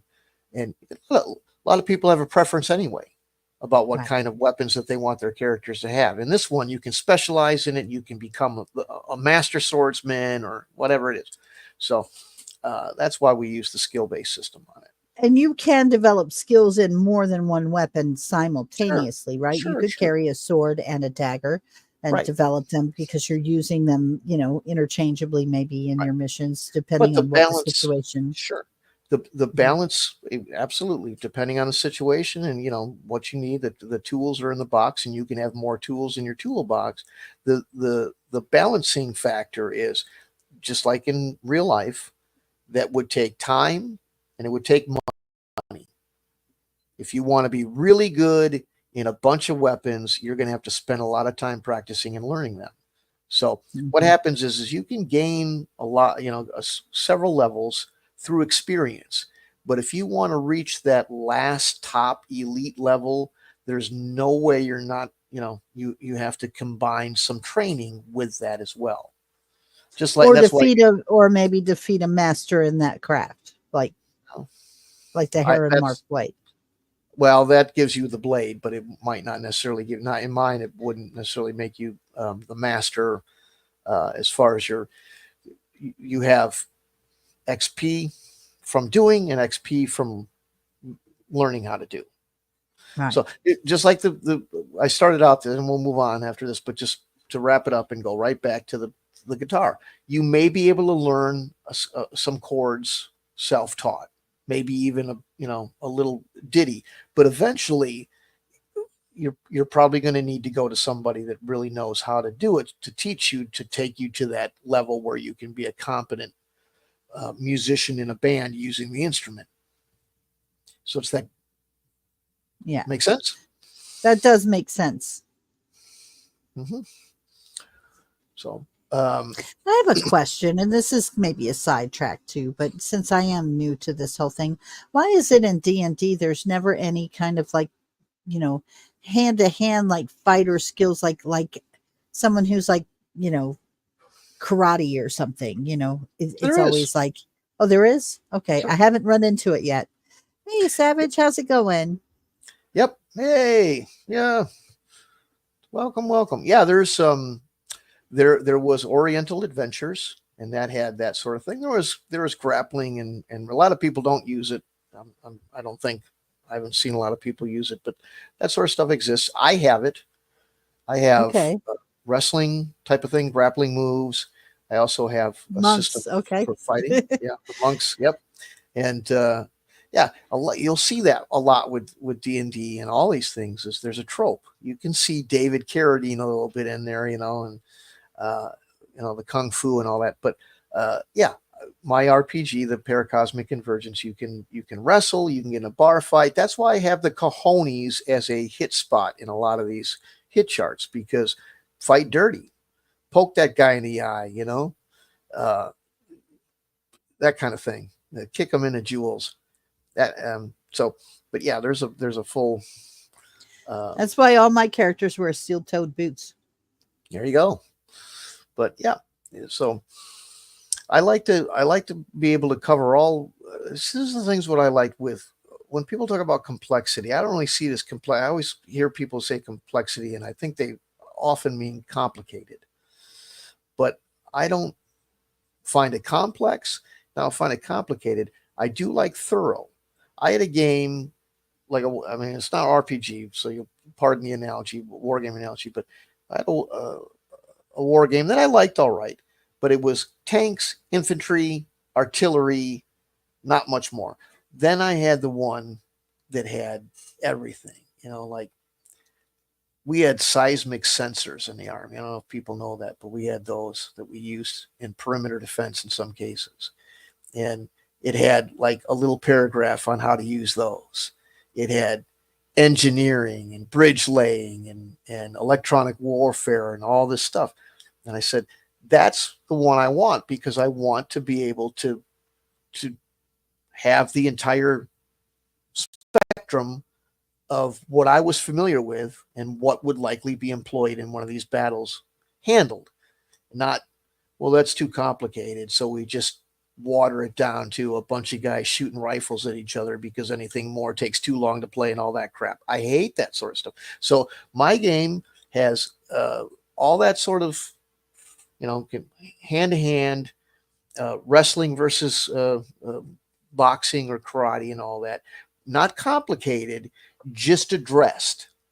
So Right. you don't have people going, well, how would I do that? It's really not in the rules. And then they make up their own rules, and then they have to find how to make rules up that are compatible with the rest of them, all that. It's all covered, but it isn't collegiate level TLDR. Just a little guideline. Complete versus complicated, right? It's more exactly complete. that. Exactly that. Mm-hmm. So. Well, to me, and complex isn't always complicated either. I mean, I think of the game Mousetrap. Right. That was a completely complex game. Exactly. It was, that. I've heard people it was that. very complex, but the play was very easy. Easy. Yep. Yep. And there's people who say, well, sorry. So there's a way to have a game that's both easy and complex at the same time. Right. Yep. Making it complicated to do easy things is where that's something that I think would irritate anybody in any kind of game. If you take something that's easy enough to do, it should be pretty easy to tell. If I'm going to fire at a tank and I've got just an infantry rifle, just a 22 caliber or whatever, I haven't got a shot. Why have a bunch of complicated rules to tell me I haven't got a shot? It's just going to bounce off the hull, and you probably shouldn't have announced your position to that tank with your little pea shooter. Right. Yeah. And that's where some of this stuff just becomes why, like you say, why have rules? I like the whole rules versus ruling. Some people, I brought that up. I thought it was an interesting thing where I complained because people were talking about complicated rules or having too many and all that stuff. Okay. Well, just play the game and let the DM make the rulings. Oh, yeah, but you can't have that. You got to have a framework, and it's got to have that laws. Sounds to me like a lack of trust. To me, if you're like, and I could get it, because I could see how GMs and DMs are. I mean, they are, when it comes right down to it, people. So there's going to be GMs who will favor some. I'm sure people have run into it where a GM just is not. Yeah, confidence is necessary for that system to work. No doubt about it. No doubt about it. But if you don't feel comfortable with the GM you're playing with, if you think that they might, because of something about you or something about them, they might decide not to treat you fairly, then Right. yeah, you're never going to go for that kind of system, But even it though it does. might be the most efficient and the most Yeah. fun to play, Sure. because you don't have It to worry about learning a bunch of complicated right. math or rule sets to get the job done, you know. Flattens the learning curve and makes logical things that you shouldn't need to have to write a sentence about how to climb a ladder, Right. you know, shit like that. So um, I have that in there as well, where you just it's got guardrails, but not, you know, train tracks. There's a little bit of maneuver for the game master to just kind of get some guidelines and work with it in that sense. Yeah, so it's like a trail through the woods rather than a train track where you're like, you know, you can't get off the, I mean, you can be little Red Riding Hood and take the shortcut if you want, but you might run into the wolf. Right, right. That's the idea. So and it also has this benefit that I've done with it, is maintain consistency across different genres. And there's been people who go, well, how do you do that? How are you going to play this game? You keep saying this game is going to do this thing where you can have a stormtrooper fighting a dragon or whatever. There won't be balance or whatever. I didn't say anything about balance. I just said that it can work. There's now, in a war game situation, you may be technologically inferior, but that doesn't necessarily mean that you're doomed to failure. You know, you can put a Focke Wolf up against a P-51, and there's some performance benefits to the German plane and all that. You know, I had one guy I was playing war games with. He goes, "Well, this don't make sense. The Germans lost. How come?" And I go, this is, bro, that Tiger hits like a fucking jackhammer. It's gonna, Sorry. it has some technological superiority, battlefield wise, to your Sherman, but you've got a lot more Shermans, and it's not, and the superiority isn't, like this. It's a little bit, so there's ways to work around it. But yeah, can you bring a knife to a gunfight in my game? Yeah, sure. I am not one to be real big on balance. I think that there's ways to game around that. And I think I've got it pretty well set up. Like I said, one of the things is, if you're going to mix genres, usually there's a good reason for it. If you're creating a world that has a large technological disparity, as a world creator, you would bake in some sort of counterbalance to the technology. Otherwise, and if it's a RPG situation where, say, you walk through one of the portholes that are part of the premise of the title and the story, the paracosmic convergence, has, I have these portholes that take you to different worlds. There's some criteria. Can I, if you're going to go make something in my game, can I make you do this? No, and I shouldn't want to make you do this, but it's highly recommended that you make it extremely hard to find the porthole, and that there is some information, maybe equally hard to find, but once found, will give your party some inclination about what might happen should they walk through this thing, so that they can make at least a partially informed choice. Now, if you're in the Middle Ages, you might not understand what laser beam means, but you flip through, that guy's shooting lightning out of his fist, I better not fuck with him, something like that, to give you some idea of where you're going. Mm-hmm. But yeah, my whole thing is about people that go, well, it's no fair, I die so fast. Yeah, it's like that first time you play Pac-Man, right, bro? To me, survival is its own reward. And hey, man, I made it through, because you can snap, Mm-hmm. go out and be snuffed out in a second. because this thing does Right. wargaming too. And in wargaming, it's, lights can be turned out real quick. So I would like to suggest so, and I don't know if this, I mean, I don't want to overstep, but I think that players should start in the kiddie pool, if that makes sense. I mean, whenever you're starting off, if you're a newbie and you're just leaving your little village where you're going off to adventure, and you don't have very many skills, maybe you start in the small town nearest to your village, or maybe you build up some skills as you go. You don't go straight from, I just left home to go adventuring, and now I'm facing a monstrous dragon that it's going to take 20 really experienced fighters to kill. You know what I mean? yeah, well, that's what it is. I started, I did this kind of, not RPGs or anything like that, but I did some, simulation and training type of things uh, in the service, and it was meant to be a teaching tool. And I like to Mhm. make the games the same way. So if you want to go, well, I'm new to this thing, and I think it's cool to fight a dragon. Okay, Sporto, go out there and try to take that mother on. And when you get absolutely annihilated, the next time you'll realize, yeah, the way this system works is maybe I should do a little training, have a couple of Rocky montages before I start to tangle with that monster. Now Right. you know. But yeah, if you're a GM and you just dump a bunch of noobs on, into some monstrosity, you're a dick.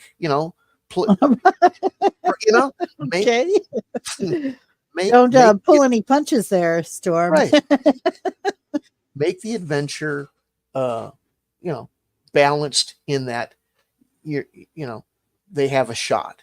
Don't be an adversarial DM, but that doesn't mean that this system can't snuff your ass out in a split second, because it can't. Is it going to happen a lot? No. Is that it's not like, oh, you're going to die no matter what right away, but it's a little bit unforgiving, and I like it that way. That's what I wanted to present. Yeah. Well, I'm excited to play the first game. I have a character ready. I'd like to roll up a couple more. So I don't know if you're interested in doing another like Yeah. character creation sometime, but I would love to do that. Anyone who's missed the first time we did one, or thought it went a little long, because he was having to teach me along the way. So I think it was maybe a little longer than it would We be like if to he was. meander in conversation too, because Oh, we feel that's the way I'm that people, we're hoping that I'm style is. I was born to meander. So yeah, sorry. I'm usually the one who takes us off track. We have Because played it. yeah, I We did. did. I played a little bit with a friend of ours who played one. Just kind of a starting off thing. We didn't get all the way into a storyline or anything like that. But it was, I could tell just from the beginning of playing, what I noticed about creating the character the way that we did in that character session. Um, Having the backstory of my character, and it wasn't the one that I always pick, which is so tired. I'm so tired of it. But my creativity was lacking, and I like looking at that sheet going, I don't know what should I do? I'll do the same thing I always do.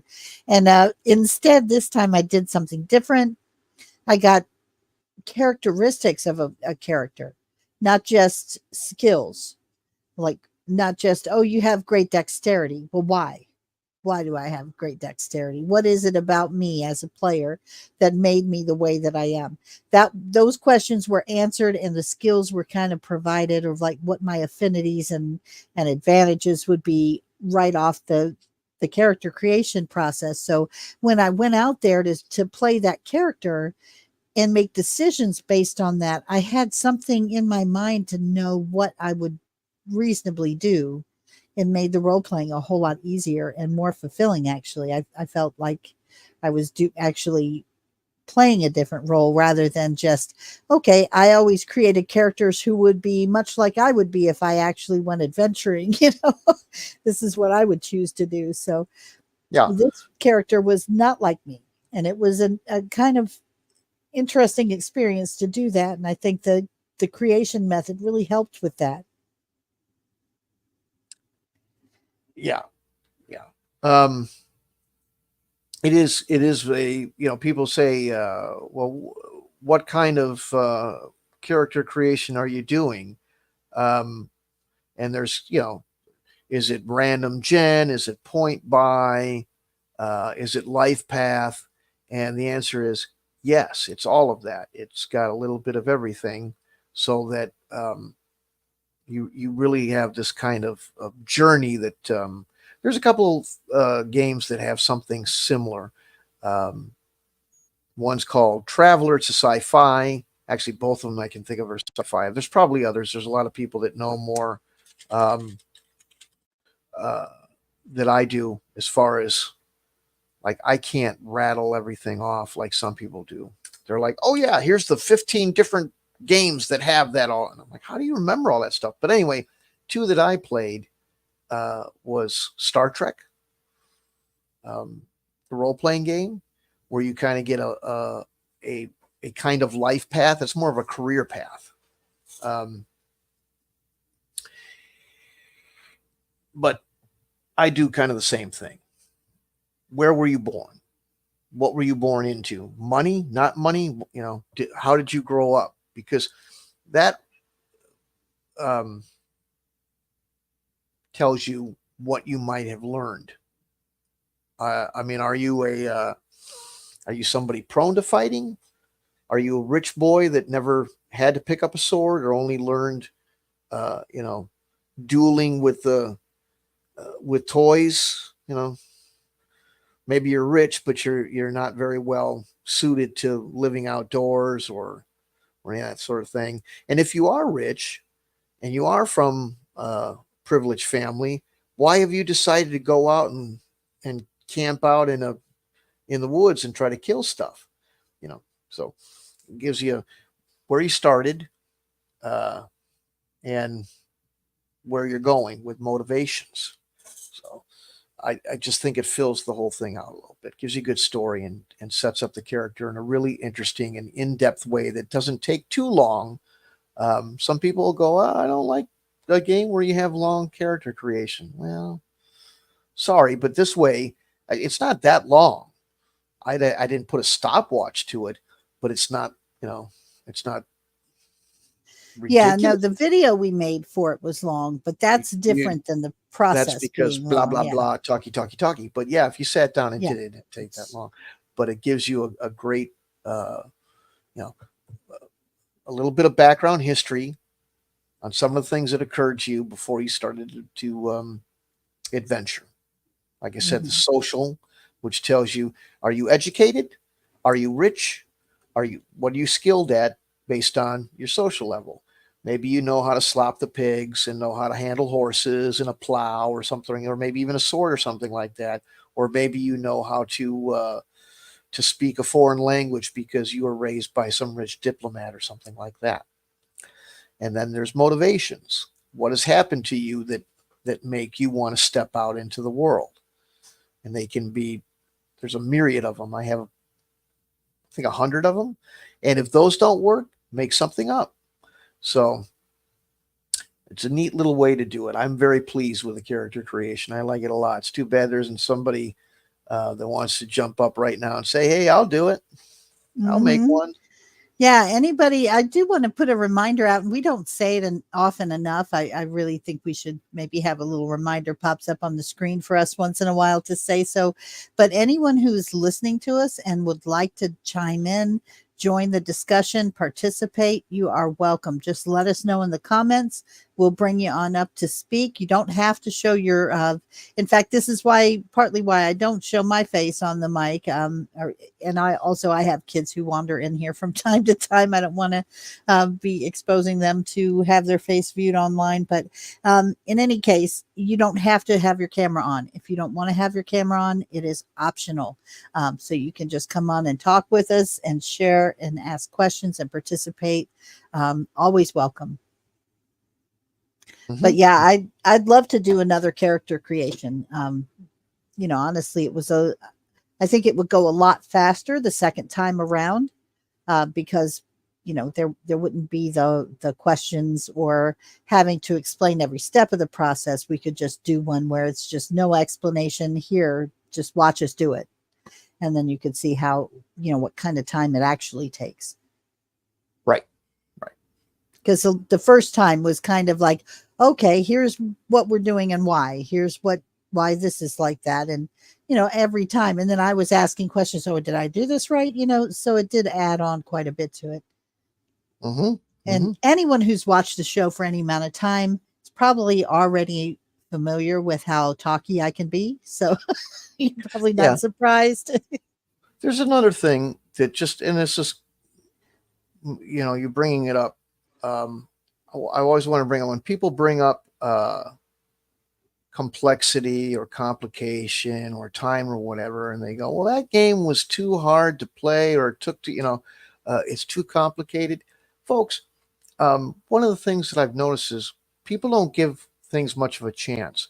You have to consider that if you're playing something for the first time, no matter how easy or, there's still a learning curve, and you're not going to pick everything up right away. Not everybody will. The first couple times I played a Star Trek war game, it was slow, but I was learning it. And once I kind of learned it after a couple of practice plays and went and sat down and played it with a bunch of people, it went a lot faster and it was fun. But you got to have some patience and accept that you've got to learn a little bit first, no matter what it is. So too many people apply their first experience to that's how long it's going to take. No, it won't take that long, So, but again, it's not even that long of a deal. I mean, we'll put a elapsed time in there. I did that when I tried to make a war game with a friend. People got so uppity about time spent. We got one, I forget what they're called, but we got one of those chess clocks. Oh, the chess clocks. I like those things just because you can smack them. Right. That's really cool. So when we go, well, I don't want I'm easily amused, you guys. Sorry. These guys were telling me I don't want a game where the rounds take more than 10 minutes or whatever. So we're out there trying to shave the time down, and we actually made a video. We're like, okay, I played my turn. There it was. So, but some people get a little too constricting. So, but yeah, we should make another one up. Just play the game. Yeah. I really did enjoy what we were doing last time. It really was developing into an interesting story. Unfortunately, the guy we played with, bless him for helping out, but I don't know that it's his cup of tea, So no, I think there's a reason that even though he's known you, dyed-in-the-wool gamer since teenage years, he's never actually played a game with you. Yeah, it's not his kid. Not everybody's it's into not it. his thing. So now, if it was football, you might have a shot. He's into that, but he played and he did it on screen. He was a good sport about it and all that. But I'd love to have somebody. To be fair to him too, he also has a full-time job, works a lot, and yeah, I think that's a big part of it too. A lot of us do, but that's okay. I just love to have somebody take up his spot and keep going with that. That was turning into a real interesting thing. That was something that I completely made up on the fly. And I had some ideas that I'd written down and was developed. It's this neat thing about doing it that way. Instead of, people that talk about prep versus no prep and scripting everything out. Now you're giving a lecture. You're doing a PowerPoint presentation to 5 people if you have it all written out. But if you do it off the top of your head, which I was doing and normally do, you're as surprised by what's going to happen next as the players are. But you've got the parameters already built in where there's like, okay, if they go here, this is going to happen. Those kinds of things are set up in advance, right? Well, I'm when you say parameters, help me out. What do you Well, so mean? like you already know, like I know you've got a plan for the Greyhawk game where there's ultimately when we get to the destination, like we had some like clues that kind of led us in a direction. We may have done some unexpected things, but when we got to those, when we followed the clues along, we got some other triggers that lead to the next place, that lead to the next place. So some of it is off the cuff, but some of it has a plan too. Right. There's a plot Right. to what's going on there, yes, Mhm. and uh, so there's that. Sure, but um, yeah, there's a little bit more prep involved in the Greyhawk game, but the one that we were doing uh, with our friend there, Mo, that I was just riffing. So it was Ah, interesting. gotcha. Yeah, that was an interesting way. Well, his and for anyone who I don't know if we did post that yet on the channel here for anybody else to watch. If we haven't, you should. It was interesting. Um, but yeah, he had some interesting choices in the game. His character was a kind of a barbarian Viking kind of guy, but he walked around in nothing but a loincloth, which was interesting. Added some questions like when we got into town where people were like, "Where are your clothes?" And you know that but yeah, it was creative. It was a lot of fun. And then he asked, when asked where his clothes was, why he wasn't wearing clothes, he was going to be in a bodybuilding contest, so that's why he was dressed like that. It was like I was not expecting that answer, and it was just like really a lot of fun. So yeah, those sometimes, I mean, that's one of the things I've learned, in even though I don't have a whole lot of experience. I mean, the one year we played the Ash Worlds campaign, which I really thoroughly enjoyed doing that every week, once a week for a few hours on a Sunday night, or Saturday night. In that case, it was Saturdays. But and now Greyhawk, which we're playing every Sunday night. I enjoy that. Both of them I have found have been really creative experiences that have so much different than just like what I used to do, which was just vegetate and watch TV or scroll on the internet, which come to think of it, I was engaging, but not really giving anything to do you know what I mean? It was Mhm. just a matter of clicking and being fed some kind of little quick dopamine fix that goes away real quick, um, versus actually feeling like you're doing something and engaging with like human beings and like reacting back and forth with other human beings who have a heartbeat, not just a few bits and bytes thrown at your way, and flat 2D images all the time. So it's I mean, even though we are engaging, I mean, like I'm looking at Storm here, it's a 2D image, but I know he's got a heartbeat, and he's going to say things unexpected in reaction to what I say. So, I mean, there's nothing that is a substitute for that. Video games that I've played for years, they don't give you that. They're going to Right, react in predictable ways. And ultimately, if you play them long enough, they're boring until the right, new one comes out with some different spin. But then even that's only exciting until you learn the patterns of that game. Once you do, again, it goes back to boring. But people are always interesting, and that's what's cool about it. right. Yeah, It's true. It's true. yeah. That's why I think no matter how many times people have said, like, board games or role playing games or things like that, there have been some doomsayers out there about those things and the future of the gaming community as a whole. I don't think we have anything to worry about because there is nothing that can replace that human interaction. Mm-hmm. Mm-hmm. Yep, it's true. That's one of the great things about this stuff. And I was just talking about that earlier. I did a video and I says, you know, the video games, they made D&D video games for a lot of years, and I even made one myself.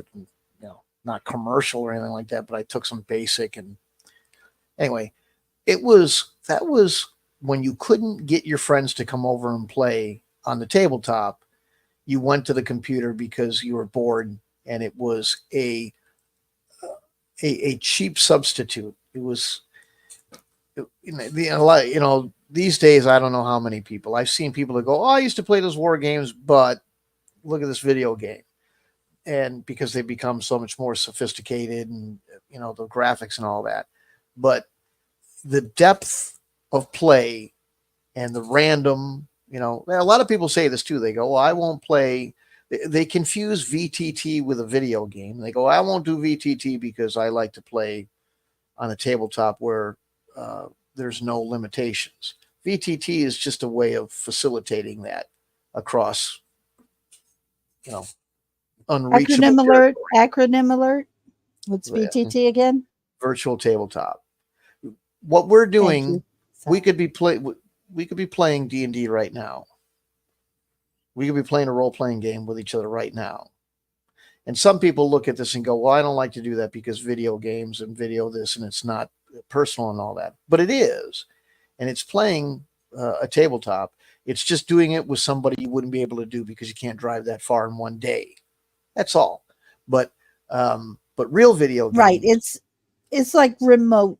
It's really a remote way of playing, just like we did a lot of remote learning and a lot of remote meetings and all the other remote stuff virtually during COVID. I think people got kind of used to that, but it's not the same as, because when you play a video game, like one of my favorites for role playing strategy games was Empire Earth, which and Empire Earth is unique because it has different cultures, and each culture has their own culture bonus, like some like just-in-time manufacturing, or like I don't remember if it's the Austrian or the Germans. They could ramp up their production really quickly compared to the other nations. The French had a really good like camouflage ability, things like that. Just random things that were thrown in for the different countries to give them special bonuses. But there were some of them, like the Ottoman Empire. If you defeated the Ottoman Empire in the first two rounds of the game, like the first two levels of technology that the game had, once you defeated them, they would just like limp around and barely gather things and barely do things, and they would never build an army back, and they would never attack you again. It was kind of a flaw in the game. But you learned like what the different countries, like how they would behave. And if you saw who your enemy was, once you figured that out, you could the same tactics would always work because it was computerized. They were always going to do the same thing every single time.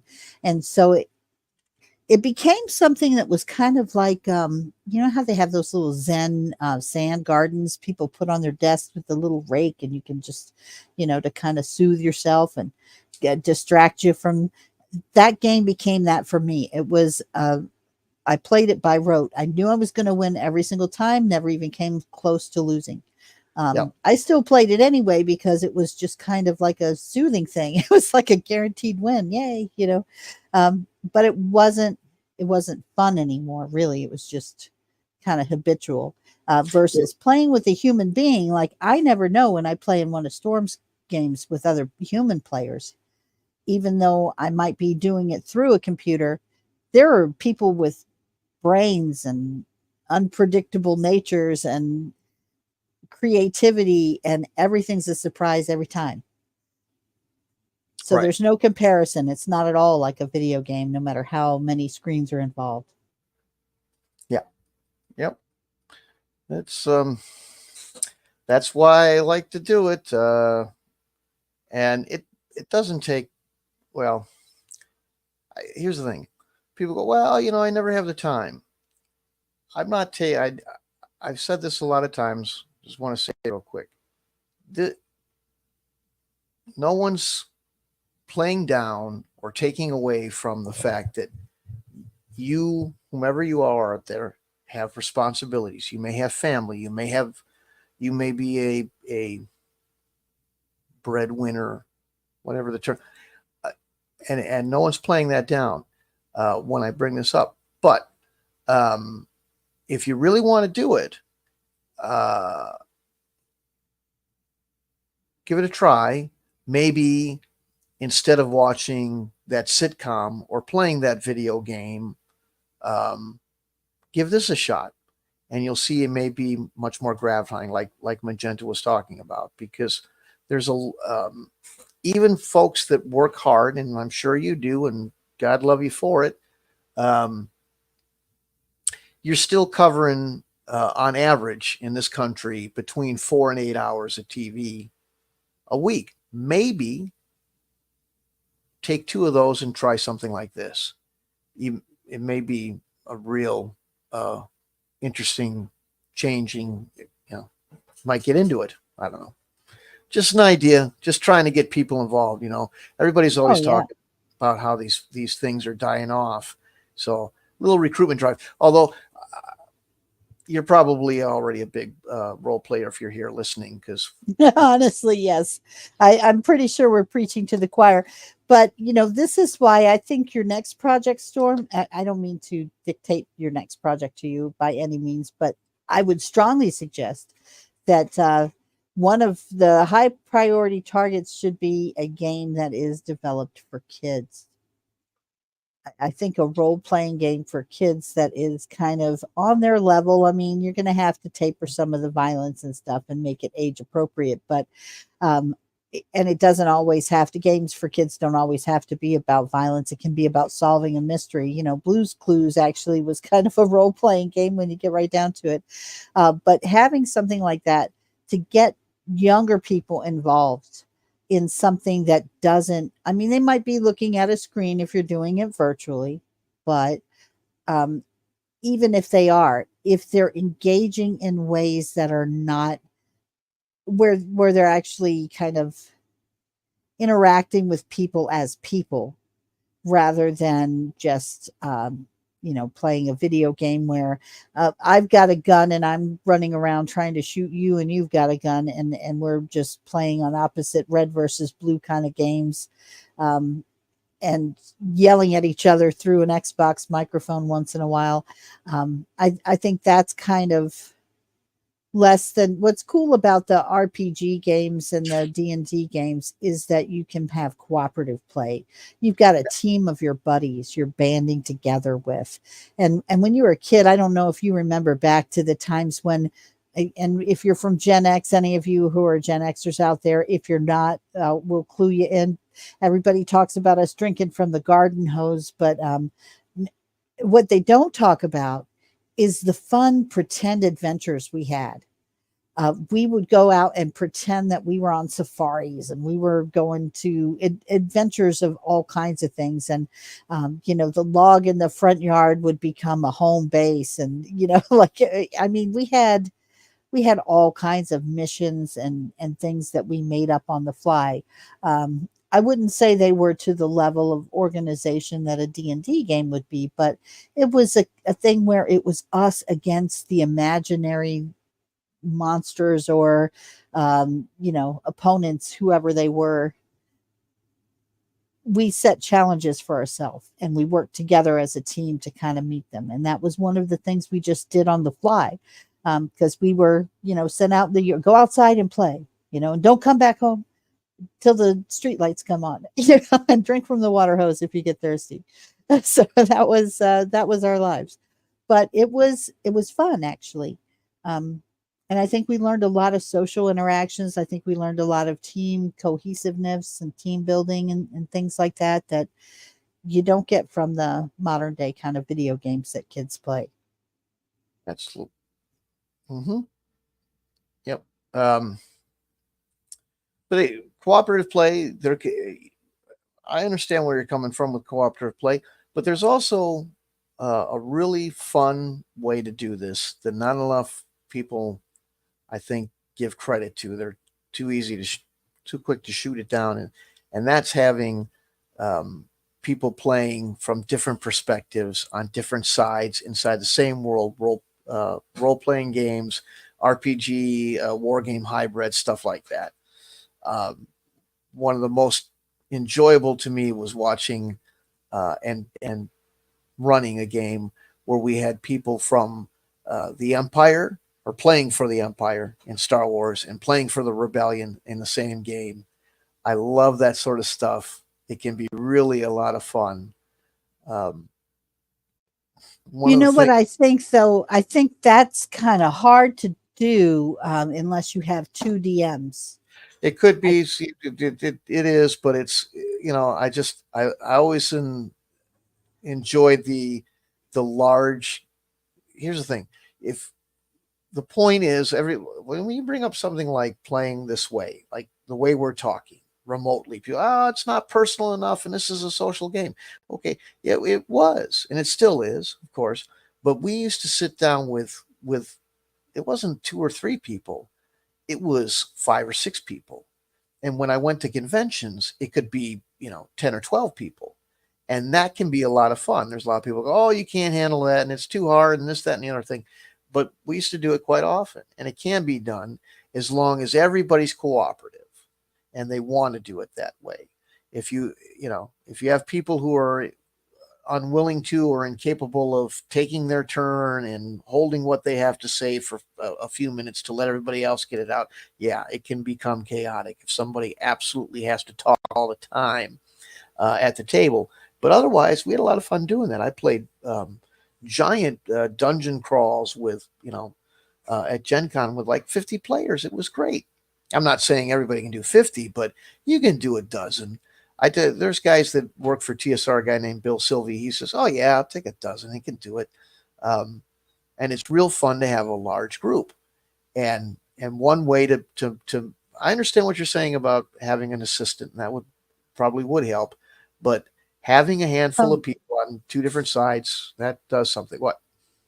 Yeah, no, the only reason I say that is because otherwise, so what's go like if you're one DM and you're going and you're role playing with one side of the equation, then the other side, they're like not knowing what's going on until you have these, it's kind of like the hot seat gameplay, which I personally am okay with, but I notice that at times people I've played hot seat type games with get frustrated. You can see them, like I've done this in person. You can see them getting antsy when you take too long to finish your turn and hand the seat back to them. You know what I mean?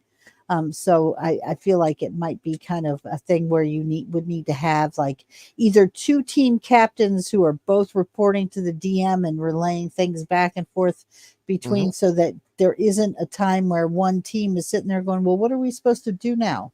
What are we Yeah. doing? You Oh yeah, know? you got to keep people engaged. It's all about pacing Yes, and all that sort of stuff, but it is a lot of fun. exactly. It has been done, and it's just I like the idea too of not even at the same time, but just have people in the same um, world more than just a handful of players. Bowling league type of thing where you've got a lot of people. I like to have Oh, I get what you say. So big not like groups, like we're battling not directly necessarily against each other. right, not always, but I gotcha. that can happen, stuff like that. But the have a larger group participation. It works a lot. I mean, that sort of thing. Some people go, well, you can only do that in conventions when everybody's together. But you have these systems where you're just able to facilitate communication. You can do something like that. And wargaming, RPG wargame hybrid type of things work real good with a lot of players. If you go, well, I tried wargame, it was kind of boring, and you see everything, and you're just these two people. Try doing it with 15 people. It's a completely different experience, especially when you've got one or two people being the referee or the GM or something like that. So Right. it works really I good. could see that. I could see that being kind of a cool thing to set up. Like if you had a kind of a map, an overarching map, like say take World War II for instance. That's a pretty large section. I mean, obviously it encompassed the whole world, really. So you could have your team could be fighting in one part of the world, and then another, you know, allied force could be fighting on another part.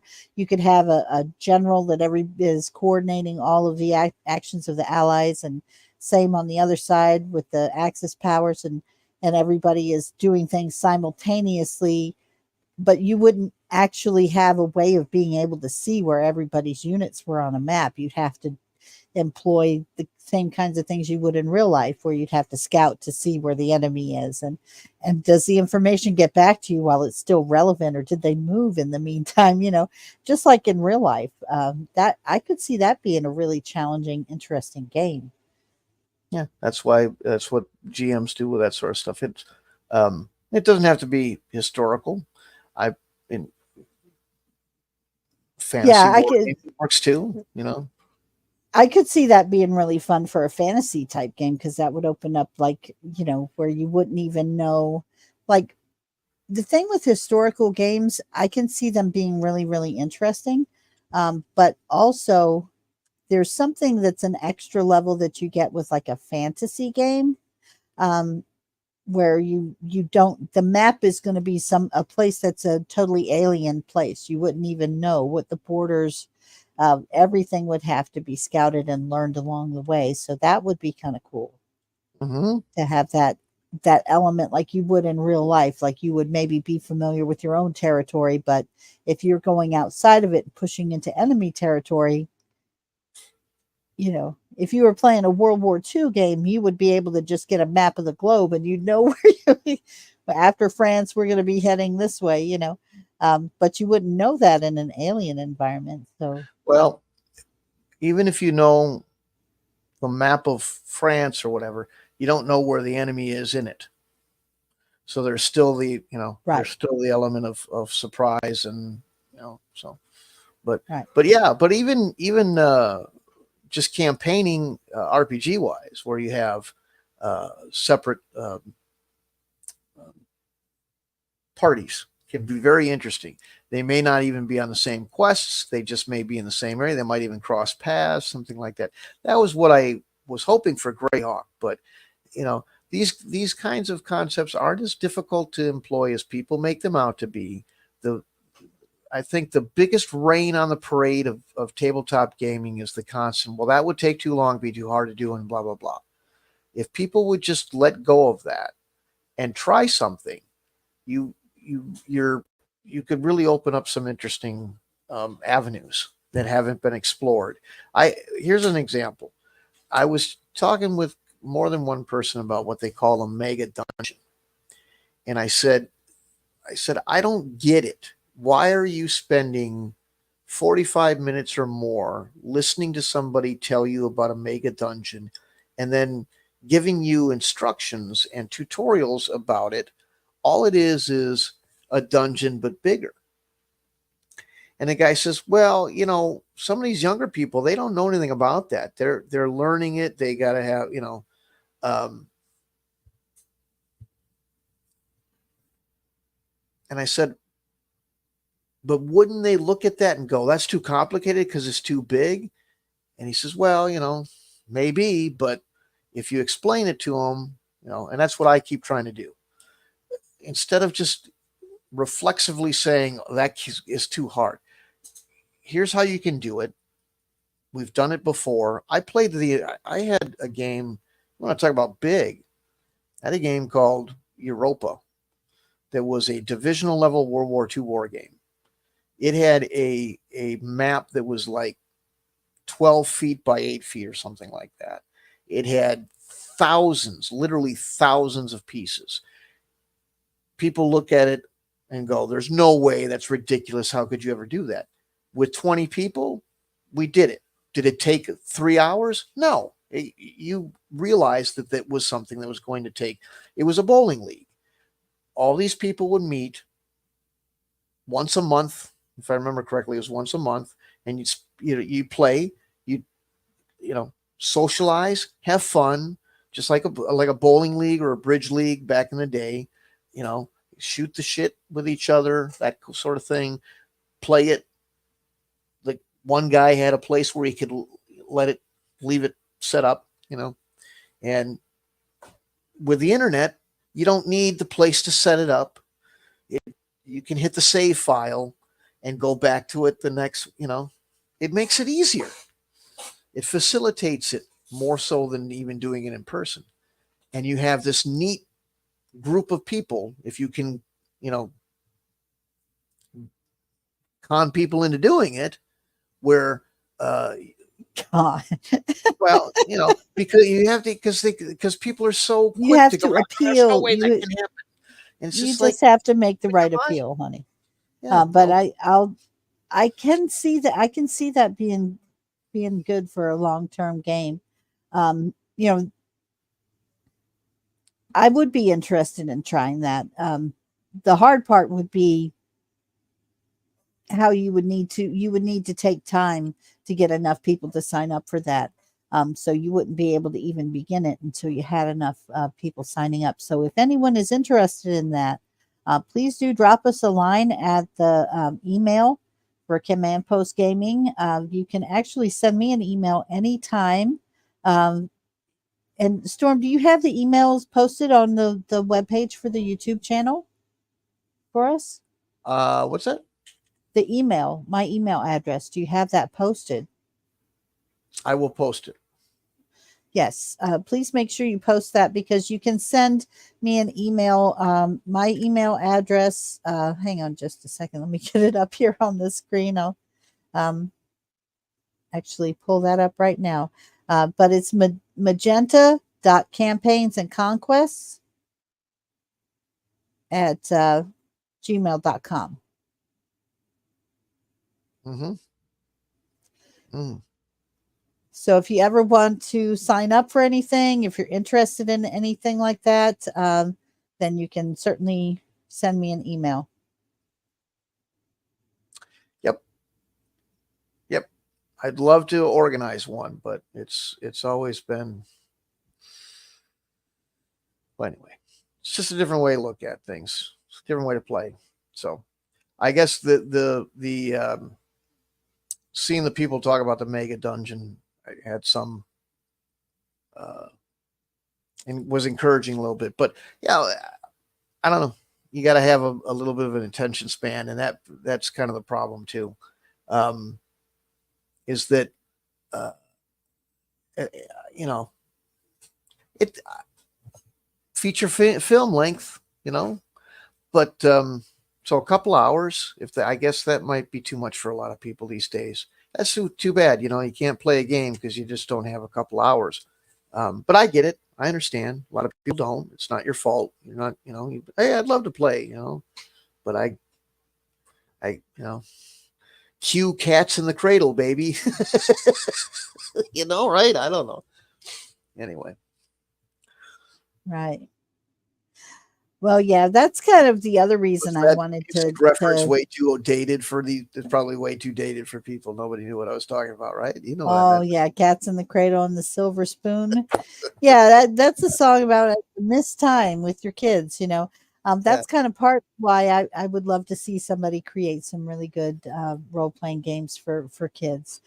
There was someone I saw on TikTok actually was doing a really good one with his two little girls, and he did his own story campaign that he made himself with them doing they were playing like gnomes and fairies and things like that. And they were playing adventure, not so much. There were no battles or anything, but they had quests that they were going on to complete and everything, and some challenges. There was some danger involved, but it wasn't really violent or anything like that.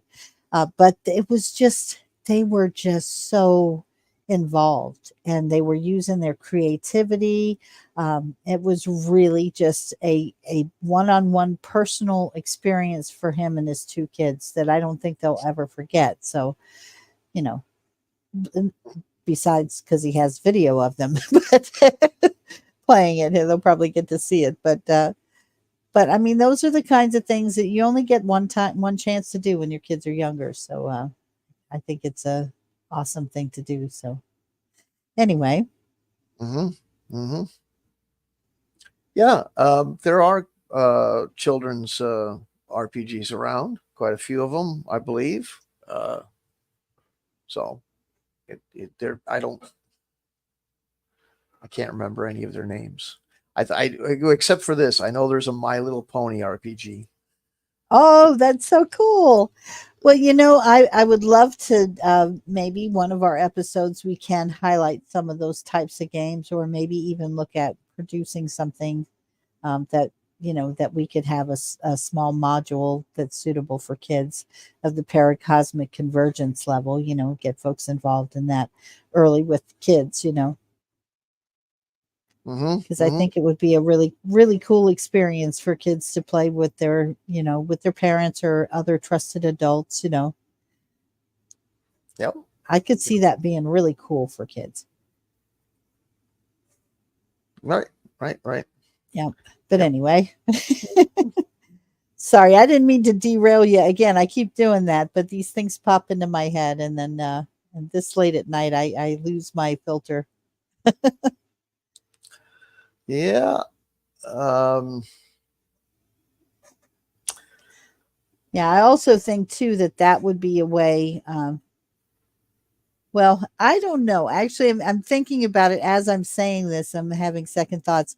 It would be a way to get kids involved in the hobby. But if I remember the D&D history accurately, what worked best was when our parents did not want us playing because they were afraid of it, and we were all like, "Oh, we're going to play now." right. So, Right. Right. maybe tell your kids not to play it. That'll Yeah. work. Mm-hmm. Mm-hmm. Yeah. That's true. The forbidden fruit or whatever. Yeah. That kind of thing. Oh yeah. Hmm. Well,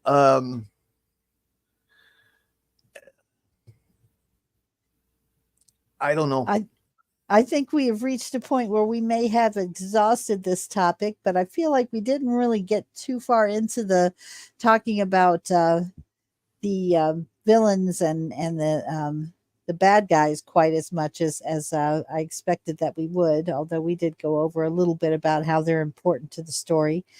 Do you roll up your characters, your NPC characters, the same way that we kind of do the character creation for the players? Mostly, if if it's a good way to do it. There is I have some NPCs for domain play, but that's a different topic. But generally, yes. Uh, you may not need the motivations because you're the puppeteer of them. You kind of already have that information. So some of the steps can be ignored or just written in based on your needs as a DM when you're creating these. Uh, but otherwise, yes, as far as skills and attributes and such, yeah, basically the same way to do it. So you give every, well, and I suppose it's different. I'm going to talk about villains versus monsters right now, instead of monsters, I should say. So with a villain, do you give them like each villain has their own weaknesses or flaws that are included? Right. Yes, they have advantages and disadvantages, just like any other player character would have. Yep.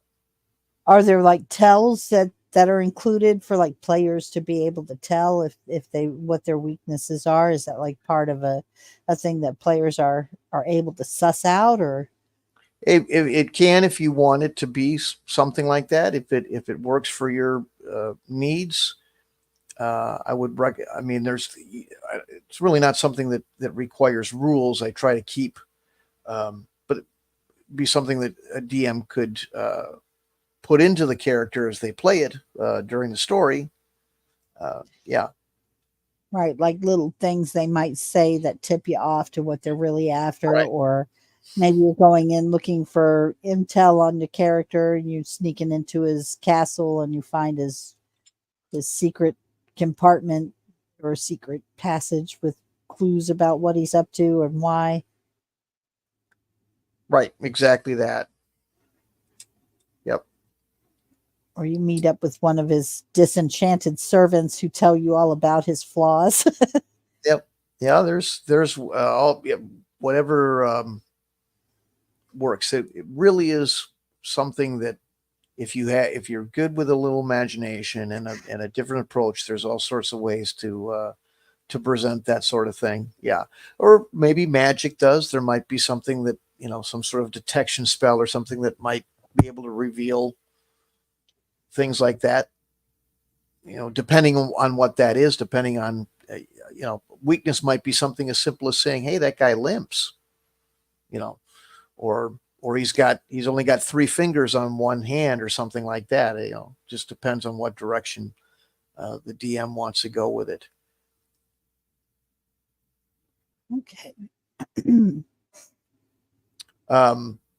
Now I know you said you want to get with villains, but with monsters, That's okay.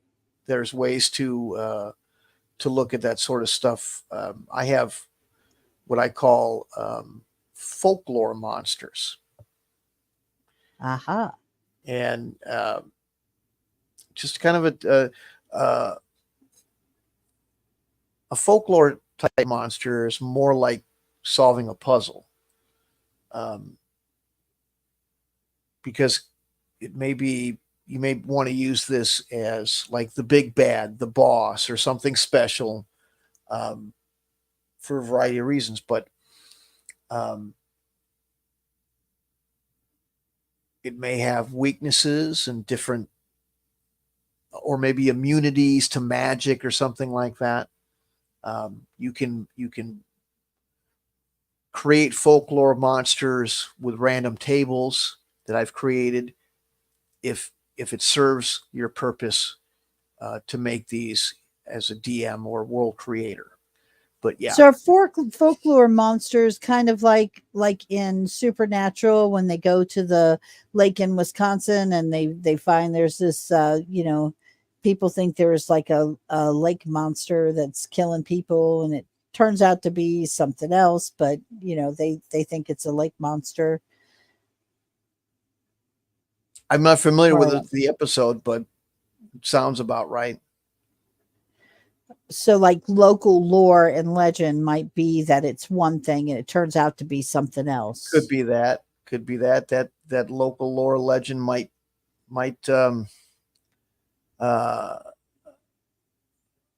be correct. It might know how to kill it inadvertently, or maybe somebody does. There's so many different directions you can go, but it's one of these things where you provide a little bit of guidance, you provide a little support in random generation. If that's something that you wanted to do for it, you can pick it out yourself, and you just kind of let the DM flesh out the rest as needed. I like that versatility, because it doesn't paint the thing into a corner where I go, well, I can't use that where I have to come up with some rules because I want to use it in this different way. It's very loose, but generally there's something, like you say, that's more of a scenario-based situation, kind of an X-Files or a Supernatural type of thing, where you might have to, I've never heard of this before. I have to go to the men of letters and get to their library and read up on this thing and understand how to kill it, or something like that, or to be the Scoobies in Giles in the library, and they're all, that kind of research, hunting, and then killing type of thing. It's folklore monsters are good things too. You can take a monster that you would use in some other situation, maybe like a fantasy role playing, where you have, well, that's a troglodyte. That's just, you just hack that sucker up hard or set flame to it or whatever, and you can kill it. But maybe you want to take it and put it into like one of these 1930s noir. I always say that word wrong. I know. Noir. Yeah.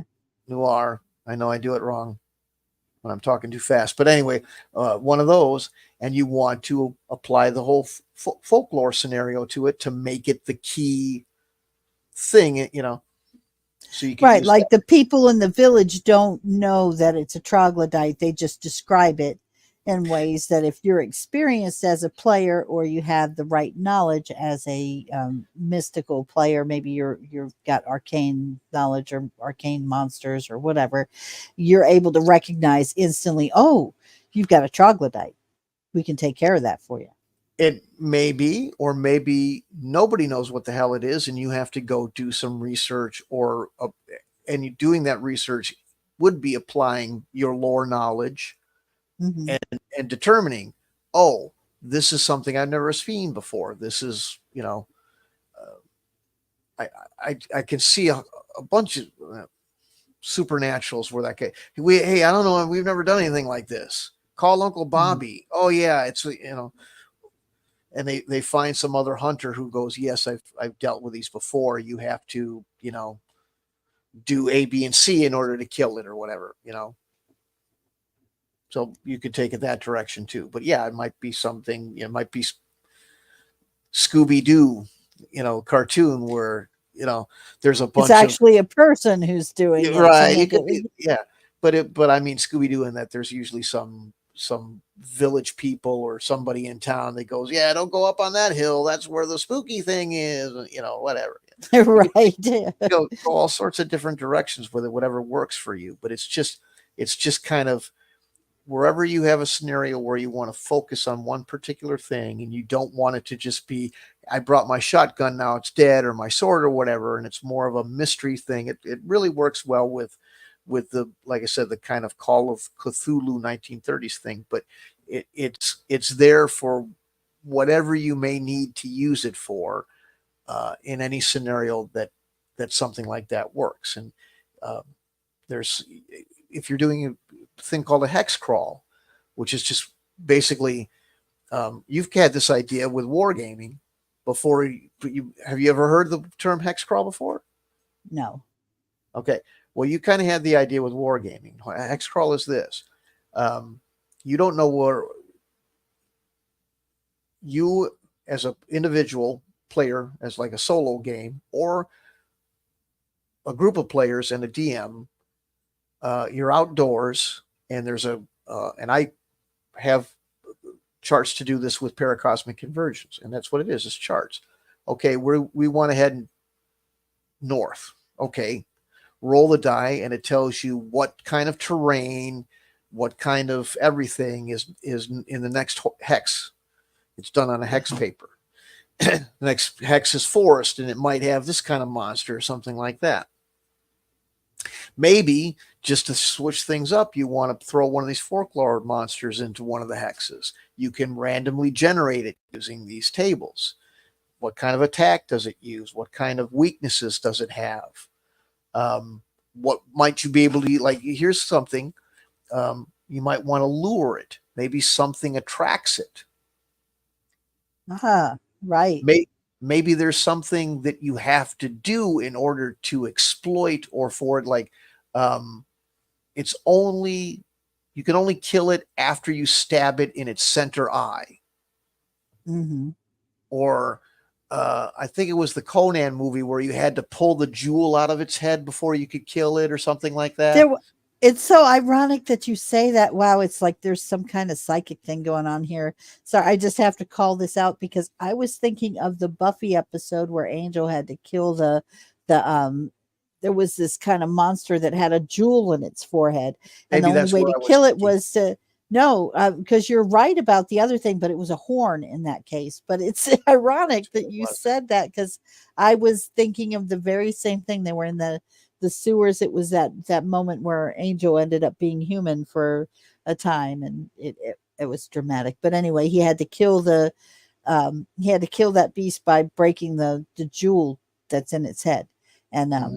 that was the only way to kill it. So yeah, Hmm. Hmm. different monsters, different specific ways to kill them, and you might have to do some specific research, or maybe you have to go into another dungeon and kill some other creatures to get the book that tells you how to kill the one you need to kill. That's the folklore monster.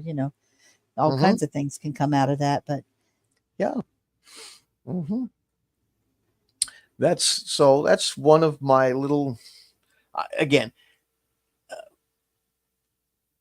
is it unique? I don't know. Maybe somebody else has done it too, but I don't see it very often in the games that I've played over the years, and I just thought it was a neat little addition.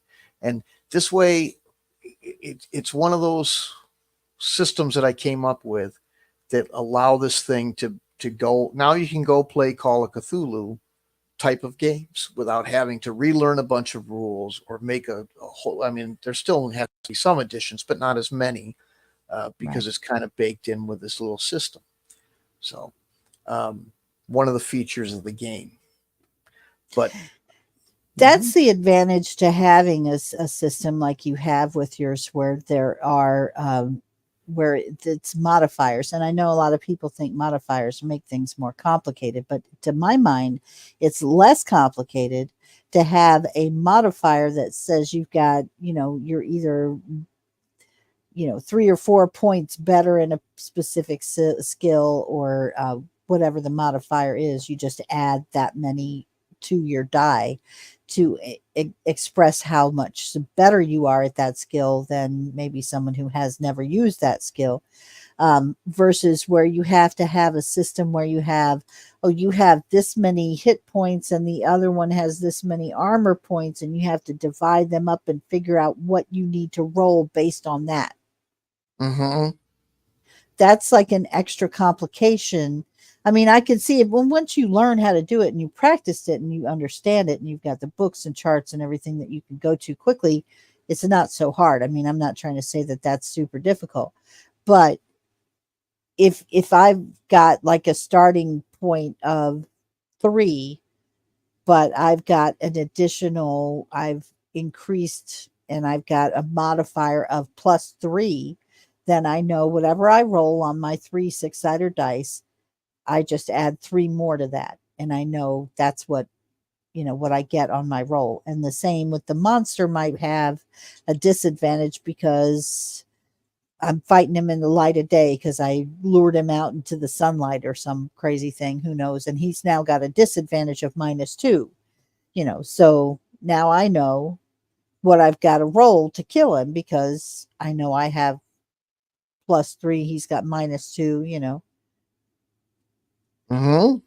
and it just instead of having to do a new division problem and figure out what the difference between us is now, we you just add the plus modifiers to me and subtract them from him, and boom, there's your answer. Right. That just seems, to me, that seems easier. And I don't know, I might,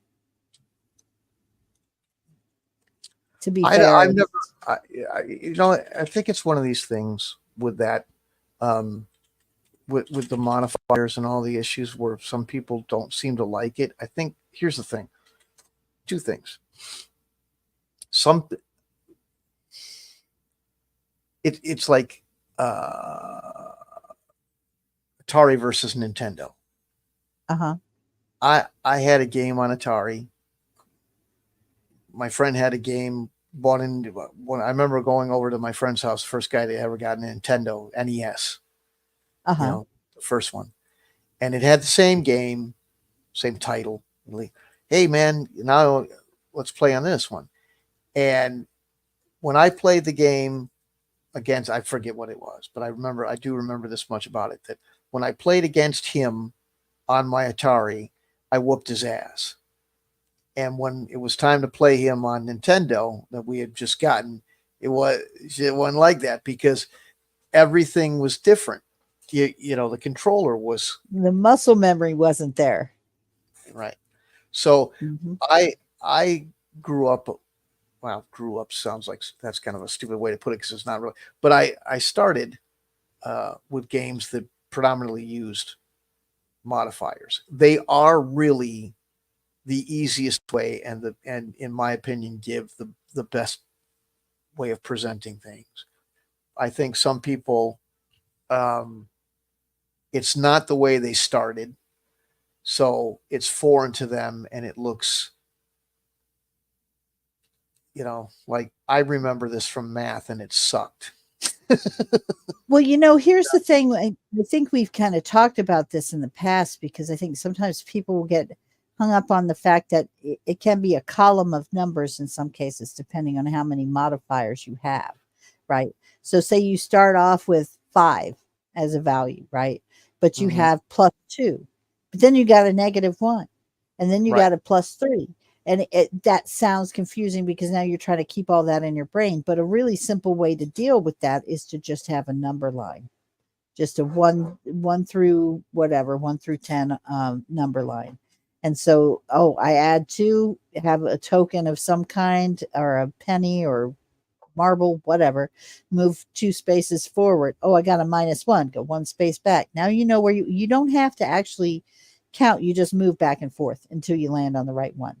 Go forward 3, back 1, forward 4, back 2. Mm-hmm. And then that's going to give you your answer. So it's not even like you even really have to do addition in that way. If it's like, because I get it, columns of numbers just feels like too much like school. So I can see why some people are put off by that automatically, but you can do it so easily with just a token and a number line. Well, and percent. Some people just didn't like percentages. See, there's another thing, because I've heard people go, "Well, percentages are the easiest to use because people can immediately, oh yeah, 20%. I can conceive of that immediately." But people are different. There's visual learners and all that sort of stuff. But I think that the plus and minus is the best way to quickly convey how skilled you are or how good your chances are, or whatever, because you can see right Right. there, good by this magnitude, bad by that magnitude, or whatever it is. Right. So, and it really is just comparison of numbers. That's the Right. thing with my deal. There is no division so much as there is a comparison of numbers. When you get This down to, is the level of dice you have to roll to have a successful hit. So maybe your successful hit is at 5. Mhm. Got 3 in your natural skill points, but you got a modifier of +2. So if you roll, you can add the extra 2 can get you to a winning roll, even if you roll low, or that kind of thing. So the number that you have to roll to hit never needs to change, which makes it easier because you always know this monster at this level or this enemy at this level. You're always going to roll this to beat it. The question is, do you have the skills in that level to be able to do that? And your modifiers can help you because you have to get at least this many. So if you only roll a 3 and you needed a 5 but you got a modifier of +3, well, then you beat him. There you go. right, absolutely that. So, um, yeah, I think it's very simple, but it's one of those things where you can't. And that's okay. Everybody's different. Um, it's very simple once you get a hold of it. Most people will find it such.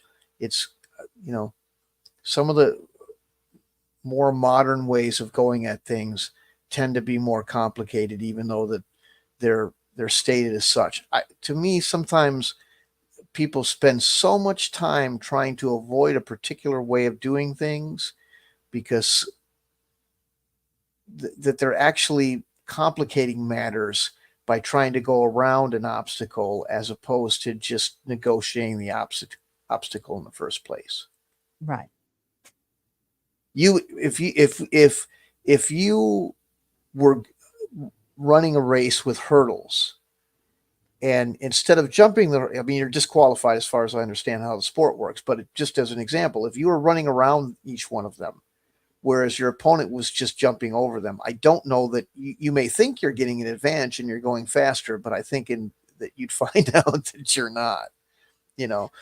Of course, it could Well, differ. if you're jumping, so If the opponent is significantly slower than you or something, it might be but you know what I mean? You're not really the straightest, the shortest distance between two things is a straight line, and it might be better just to go through it. So I've seen a lot of people bend their ass backwards trying to get around something because, that was, people said that was so complicated in the past, and it really never was. It's yeah, a real straightforward way of setting things up. yeah, So, and you can easily see your progression through it. I go from, this says this is bad because I just started. I don't know what I'm doing in this particular skill, and you can quickly see that it increases. And it Right. goes from I have a disadvantage at using this because I'm new to it, or I have a disadvantage in doing it right now because of the circumstances involved, such as I'm shooting an arrow in high wind or something like that. So it tells you right away, you know, you don't have to know the odds to know that the odds are against you if you use this system. Real quick and intuitive once you use it a little bit. And like you say, Right. it's just a scale. That's all. Right. And it makes sense to me to do it that way. I immediately understood when you described how it works, that would be, easy enough to do. Um, but the thing that I keep coming back to is that there aren't percentages constantly shifting. You don't have to keep readjusting the numbers every time you don't go up a level and then all of a sudden all your percentages are different and you got to recalculate everything and find your way through that again. It's simple. You just got an additional skill point or two or whatever you earned because you took these specific actions and now you're much better at that. And you're not having to you don't necessarily have to know what the other opponent has to figure out whether or not you've got a good shot. In some cases, I mean, you can tell if you're dealing with a moderate monster or like a gargantuan, like hard level monster. I mean, it's kind of like the difference between a dragon and a troglodyte. One of them you could probably take by yourself. The other, you're going to need a whole team, right? Mm-hmm. Unless it's a wimpy baby dragon. Well, that's the thing. It gives people, people being the GM or whatever, a means to variate. One of the things that came up when we were talking about producing the actual physical books was people were like, well, if you arrange them in certain ways, then people will be able to peer at the monsters and know things they should know at the table as players if you put all the information in one book. But what I and I'm not the only one to do this, Dungeons and Dragons had a fairly simple way to do this too. But nonetheless, you can you can have a baby dragon, or you can have Tiamat the dragon from D&D. In Right. D&D, Tiamat is this five-headed gigantic dragon godlike thing. And so you have this, Goddess, actually. Tiamat was a goddess. But anyway. well, but the thing is that uh, just by, a big dragon has a claw attack, +3 or whatever, but a tiny dragon has a claw attack -1 or something like that, Right. because it's on a scale. It's on a scale of, plus and minus, a scale from 5 to 5, right? Right. We're And talking you about can make adjustments and you can, as a DM, if you're creating the story, you can say that this dragon would normally be formidable, but maybe it's -2 because it was yeah. It's real simple to it had change. some it was kept in chained in the bottom of Gringotts and now it's blind and infirmed. So, it's Right. not really the threat that it used to be. Yeah. It's real easy, and it's easy to do on the fly. Right. Um, to just go, it's a little bit lesser or more or whatever. And uh, so you're not worried about, or don't have to be worried about, uh, people sneaking through. My other solution was, if you think people are doing like, if I think somebody's got an ace stuck in their sleeve when I'm playing poker with them, I ain't gonna play poker with them anymore. You Yeah, know. that's true. So I mean, I'm sorry that one time by the no, I'm kidding. right, yeah. I mean, and it's like, if you just suspect it and you're not really sure, don't call them on it, because that's. But if this is a regular thing, you know, then don't be a regular player with that regular thing. So, but yeah, Right. there's all sorts of ways to variate these monsters and stuff like that. So Yeah. everything's got a scale, wound level, skill, attack modifier. Everything's on a. It's like a stereo equalizer. You can just change the stats as you will, so that it describes the kind of dragon you want to describe. There you go. Something that, That makes sense. yeah. So, or any other monster for that matter. Dragon just being the example here. Well, I love dragons. Dragons are awesome. And that's in a lot of D&D art and a lot of D&D games, dragons can be the size of an eagle, or they can be the size of, they can make a brontosaurus look like, that A kind of baby. size. Yeah, they can be, Right. so so there you go. And that's, you change that with wound level, and you change that with skill level on based on their attacks. Easy peasy. Do you have in your game, do you have any indestructible enemies? No, I mean, you want to play, Marvel and have Superman? I mean, we can do that. No. Oh my God, you did not just do that. Oh, Marvel and I'm Superman, DC and Superman. Yeah, I've never been a good comic guy. Yeah, shit. The comic people are sorry. gonna murder me now. But yeah, I'm first in line. I'm ready. I got my but kryptonite right here.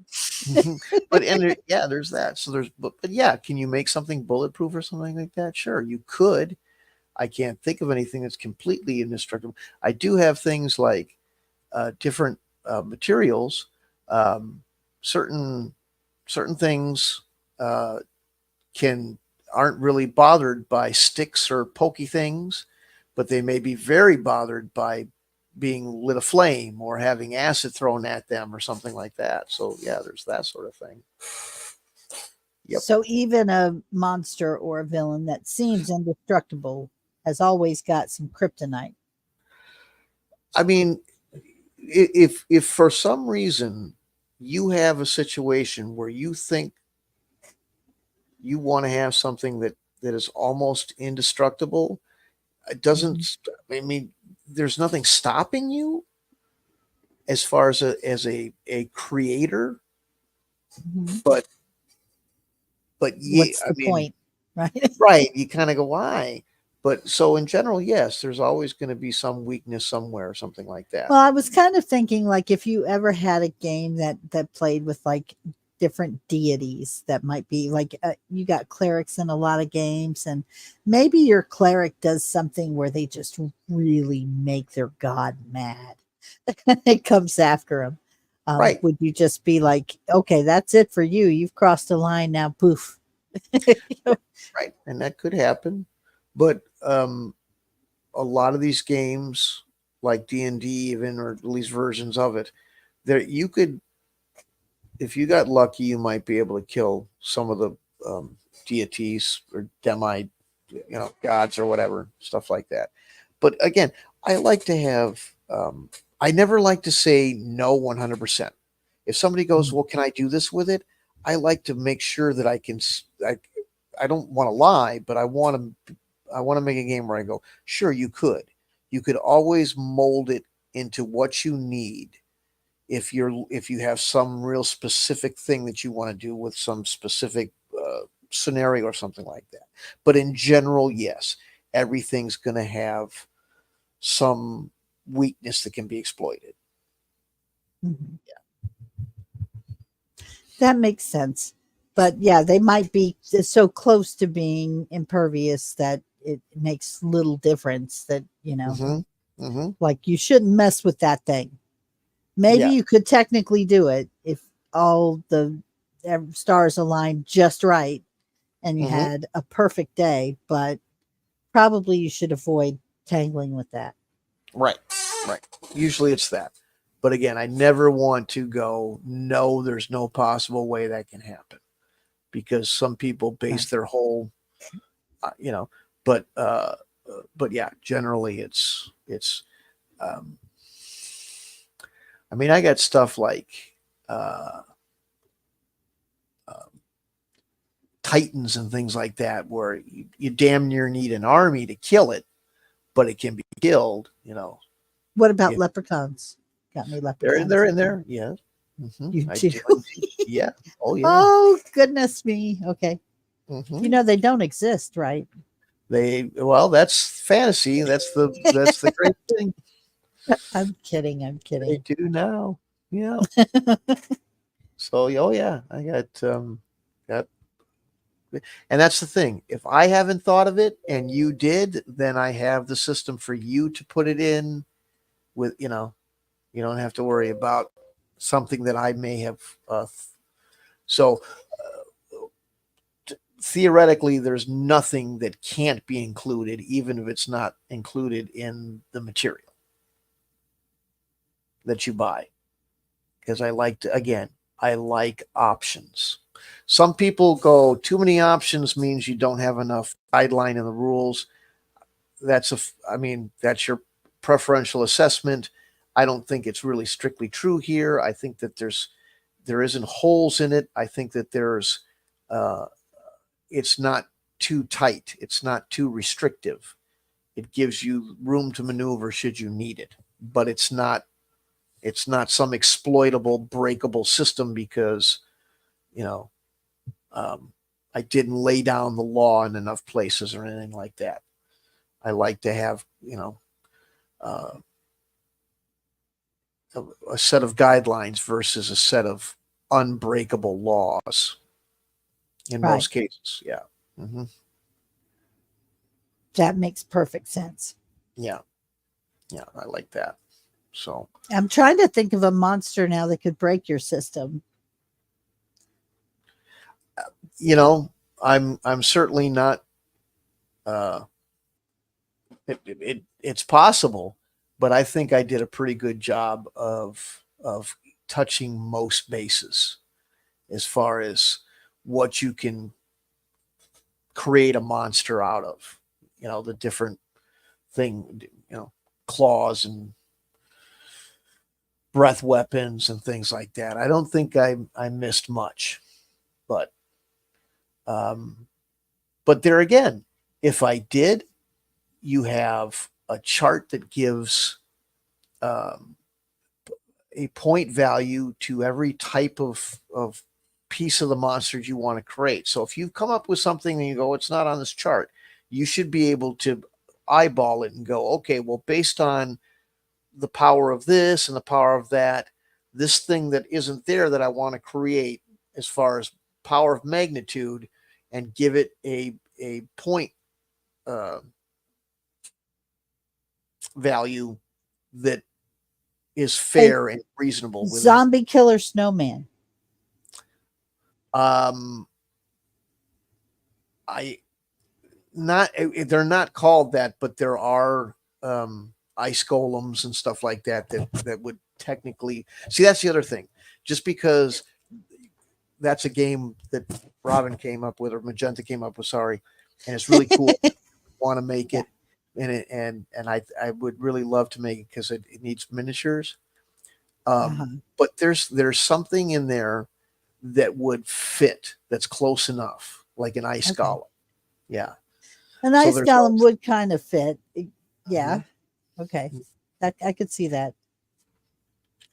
So or it's close enough that you can go, well, if I just do a little tweaky, that it fits. It's not ice, it's snow, so maybe it's a little less, a little easier to damage or whatever like that.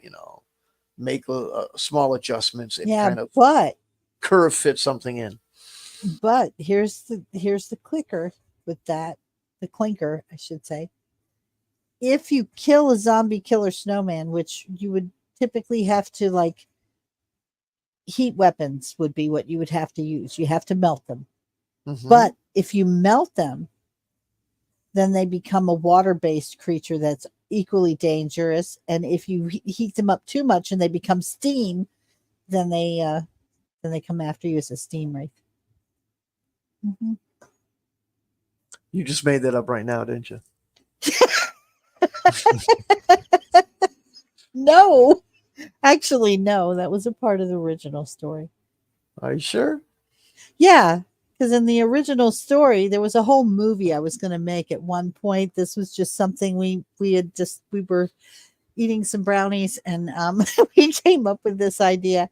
Um, I was a little off the rails, you could say, and just decided that it would be really cool if there were zombie snowmen. And they came to be because a bunch of kids had a a snowman making contest. At the same time, there were a bunch of prisoners who were being turned into zombies as an experiment. And there was a big fire, and they all burned to death, but their ashes floated and landed on the snowman, which then made the snowmen zombies, and indestructible. And Vin Diesel was going to star in the movie originally, was my plan. And there was going to be a joke involving where someone was like, "Well, I found out you can kill him with a hair dryer," and they're like, "You got a hair dryer?" And Vin Diesel's like, "What do you think?" Because he was a bald, so like he'd have a hair dryer anyway. But in the end, they had to kill the big boss zombie snowman, by tricking him and running him in on a path where he fell into a jacuzzi. And then the end of the movie was going to be when they drain the jacuzzi, a watery hand comes up from the drain. That's the end of it. I borrowed that one from Carrie, but anyway. So I actually do have some things that I do have some stuff for that, actually. Mm-hmm. Okay. It's called, there's a minion system. And what happens is, with like chopping the thing up or reducing it or splitting it or having pieces come off that become their own thing, they become minions. Kind of like if you were attacking a hydra, it would be kind of a similar thing. You knock one head off, it grows another or two more in its place. Well, that's regeneration. That's different. Oh, okay. A minion is, now you can use it in a couple of different ways. You can have minions, like you could uh, a very, like a high level orc or a powerful orc might have a bunch of little goblin minions or something like that. That can be a way that minions work, but it can also be, I chopped this thing in half, but that means like certain oozes and different creatures, they don't always die from being cut with a sharp weapon. They might just split, and they split into two minions as opposed to two. So uh, if you were to have like if you're saying like a zombie snowman gets its arm cut off or its hand or whatever. Of course, a snowman, its arms and hands are made out of wood, not out of snow, right? Well, in this case, it was a creative contest for the kids. So these zombie snowmen might have a chainsaw for an arm, or a pickaxe, or a sword, or whatever. Okay, so some extremity is sliced off of it. It becomes its own, No, like a. Okay, no, that's not. no. If the only way you can kill a zombie killer snowman is by melting it. But if you melt it, it then becomes a watery version of itself, where it's water. Okay, Like so it doesn't die. It just mutates into either gas or liquid and then gaseous form.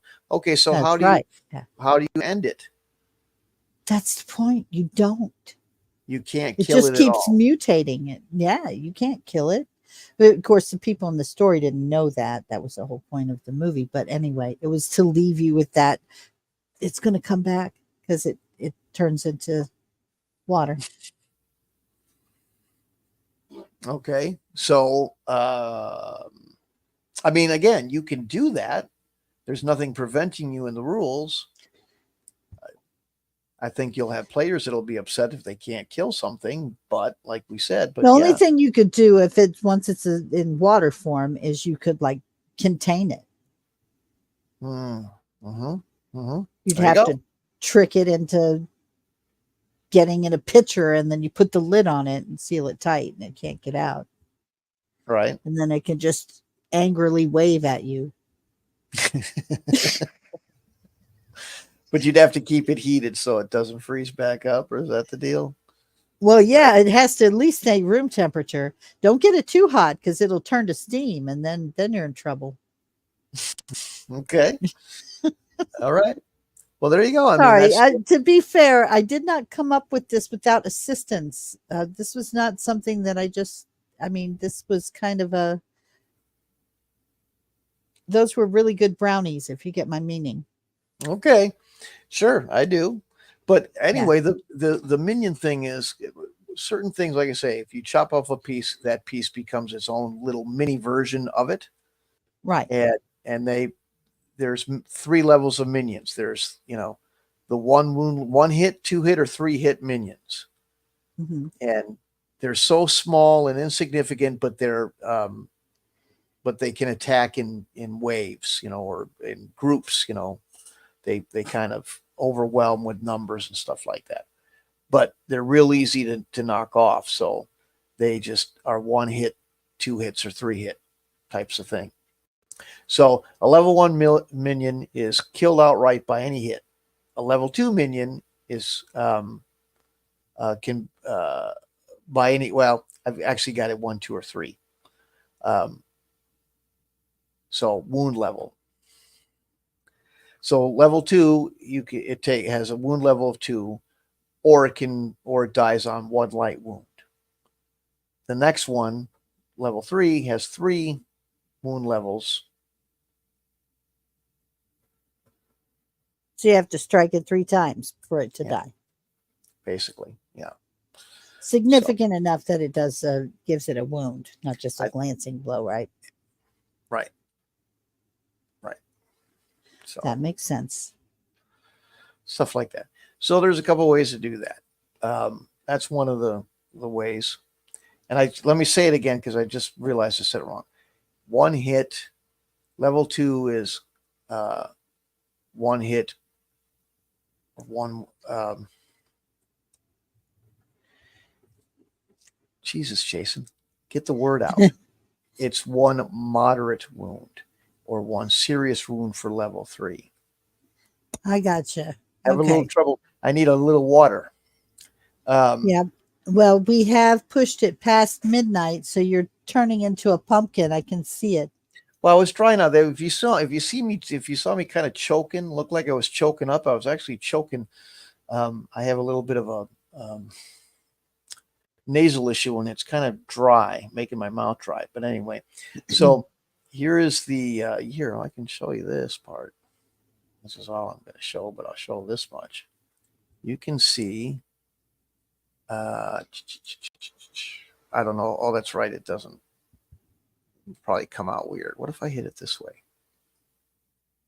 Can you all? Oh yeah, it doesn't come out the right way.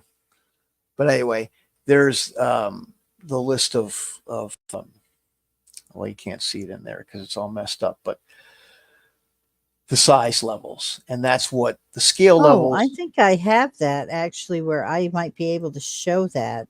Hang on just a second. Let me see if I do. I think that was in.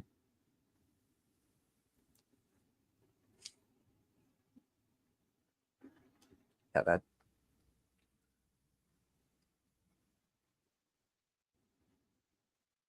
Nope, that's not it.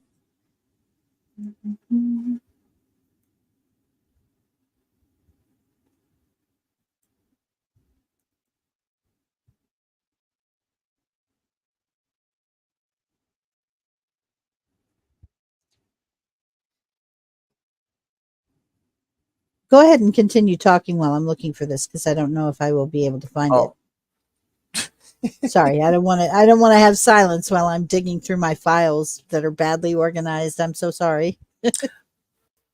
that's oh wait, I know what to do. Should have had this ready.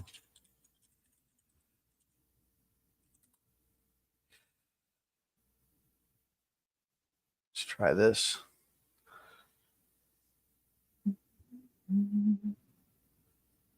Yeah. Hmm? No. Oh, let me go back and check. Sorry. Oh, didn't work. I was going to play the Jeopardy theme, but it didn't work.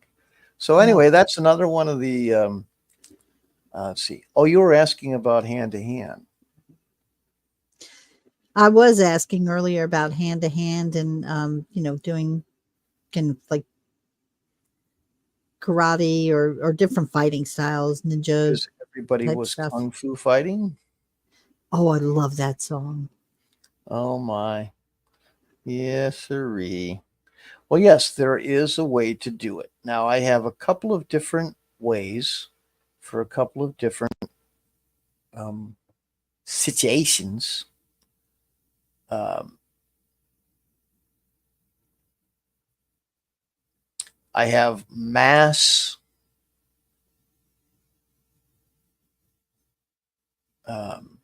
combat hand to hand, which is kind of funny.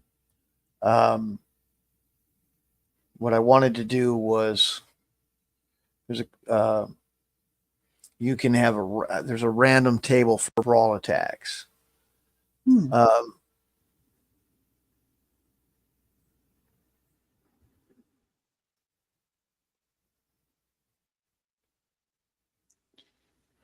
Now there's a couple ways to do this.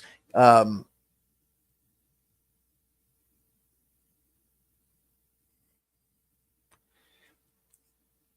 if you see sword fighting in movie, that I like to get a cinematic thing for people that want to do a kind of a cinematic take. These rules are West End Games D6 system is my personal favorite, and there is a heavy influence there, and I do like to achieve the theatrics. So a lot of times you'll see sword fighting where people start punching and kicking each other when they're using the swords and stuff like that. So um, there's a you can use this system if that's the kind of thing that you're going for as a DM or whatever. So in this kind of skirmish sword fight, there's a 50% chance that an attack made um, will result in some random brawl attack. Uh, so you can just roll out a random hit, a random. Now, sometimes they won't contextually fit. So you can just pick another result or just pick one out or whatever, or ignore it if it doesn't fit for you. But it's kind of a funny way to watch a bunch of people. You can use it as a bar brawl system too. Um, I also like the idea of using it in like a combat where troops have in like medieval combat or something have uh, charged at each other, and you get that chaotic kind of fighting. So it gives you all sorts of different moves. There's also grapple rules. The intent of a grapple is to subdue your opponent. A subdued foe is immobilized and can only act to try to break the hold. A successful grapple attack results in subdual. The subdued foe may, on his next move, attempt to break it. So if there's some reason you want to capture somebody, or again, if it's like a brawl situation and you see these, you know, dirty fighting, but nonetheless you see it where some guy holds the other guy while the second guy punches the held guy, that kind of thing. You know what I'm talking about? You probably don't watch a lot of those kind of movies, but you know, the old Western brawls, that kind of thing. Right. That's what this is all about. And grabbing at people. again, in an attempt to either um, stop their attack if they're using some sort of one-handed attack, or you're just trying to grab at them to capture them or something like that. So just a couple of ways to do that. Um, some using standard attacks, some using special skills. You might be you can have a character who's trained in hand to hand, and then they have, they might have a significant advantage over somebody who's not. You can get into the kung fu fighting as well. One of the things that I didn't put in that I probably should have is more kung fu moves. I might give some, a table or a list of attacks that are more martial art like than these. These are kind of there's wrestling or just an all out dirty brawl. Like there's a bite, that sort of thing. Scratch, shove, trip, pull hair, real dirty fight, stuff like that. Thumbs in both eyes, just kind of stuff from Oh, the good stuff, the yeah, classics. that's right. Yeah, I mean, some of this you could almost do a Larry Moe and Curly with. There's the groin shot, like I said. You can take a shot at the huevos.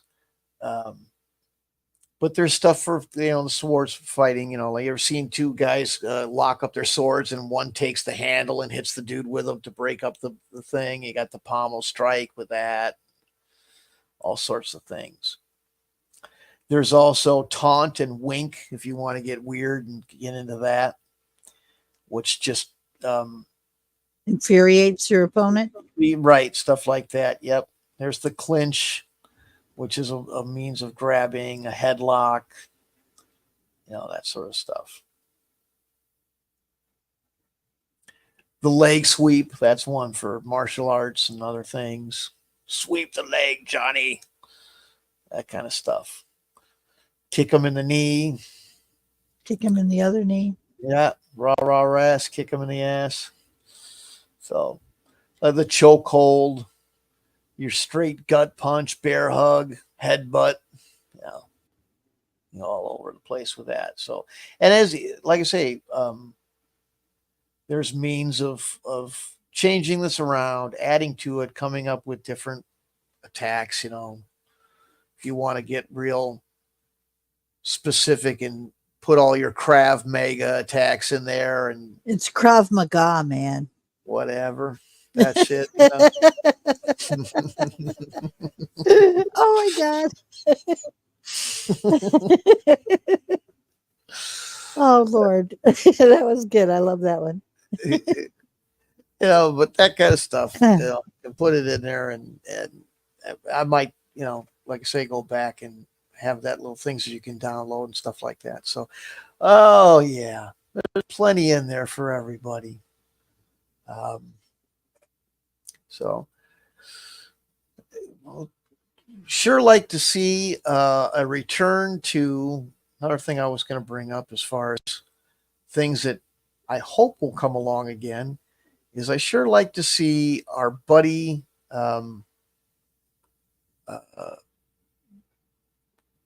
several buddies that we had that were hanging out for the world building. Yeah, I'd love to get back to that. I want to go back to building the world too, and that would be a lot of fun, I think.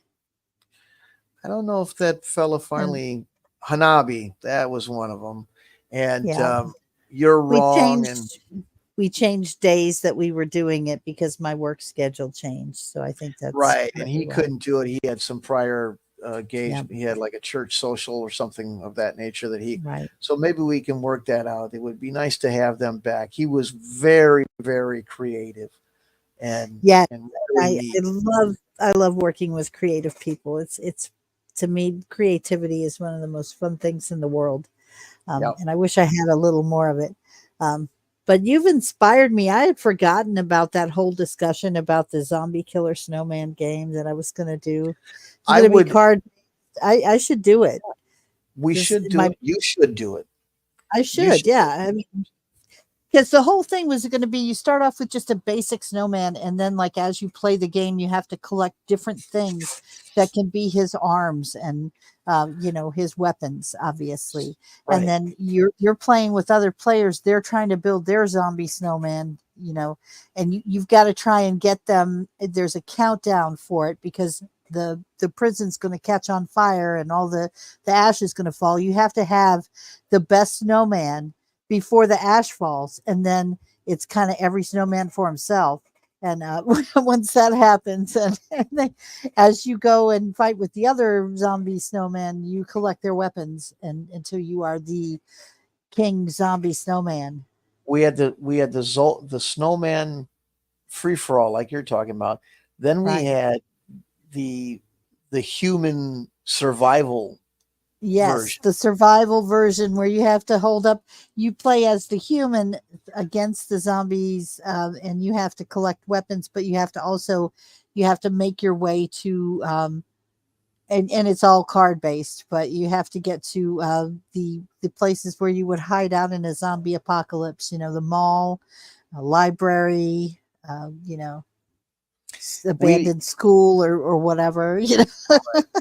we Yeah. came up with that, and then we talked about a miniature skirmish version as well. Yes, the miniature skirmish would be. I don't know how that one would work, but that could be kind of cool. Well, The human advantages are that they can, exist in all kinds of environments. So you just have to have a warm place to hide. That'll keep the zombie. That's your key. Fire is your friend. But the zombies' advantage is that the zombie snowman's advantage is that they can't be killed. right, right. Yeah, Um, you chop them up, they just reform into snowmen again. well, so you have to just beat them back and turn them into liquid long enough for you to get away as a survivalist, where right? Right. Yep. Yeah. hmm So how and do you and run kill? run for the south. You have to Right, go. Yeah, they're frosty. You gotta. But that's what people think. And then, of course, in the movie, there was going to be the whole them turning into liquid things. So, how do you the know, zombie kill each other if they're fighting and they can't die?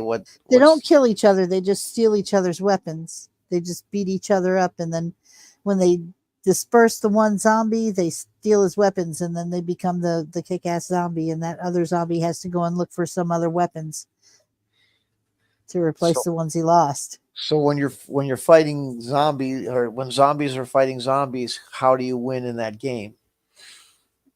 When you have all the weapons, and the other zombies have nothing.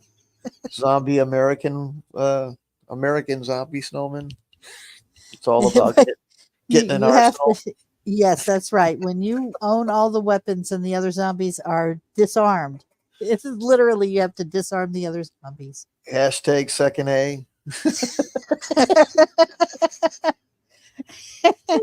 Oh no! All the zombies have a Second Amendment right to bear arms to begin with until you take them from them, and then That's that right. king zombie he's in charge.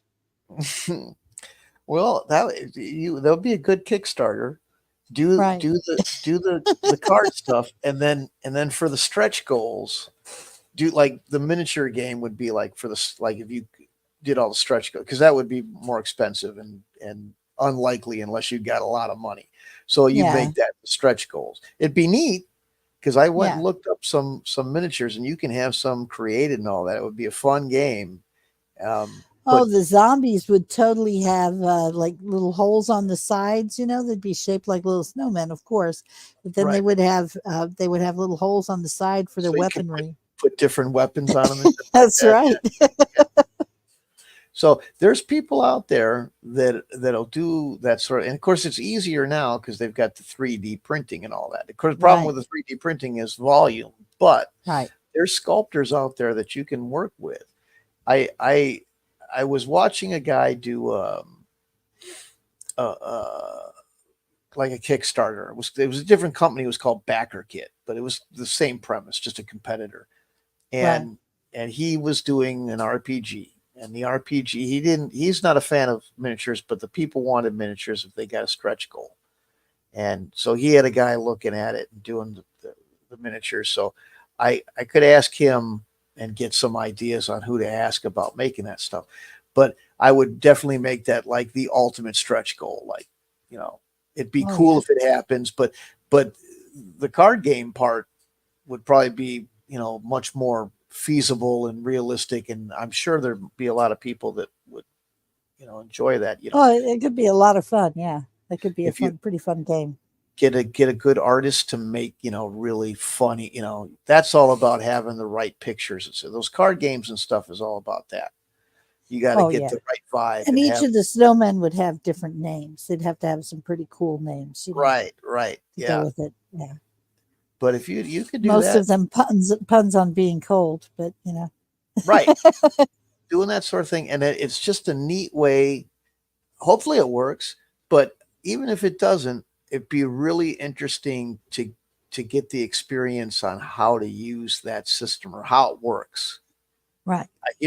I hear everybody talking about it, and I would love to have some insight and to know, you know, but whatever. Yep.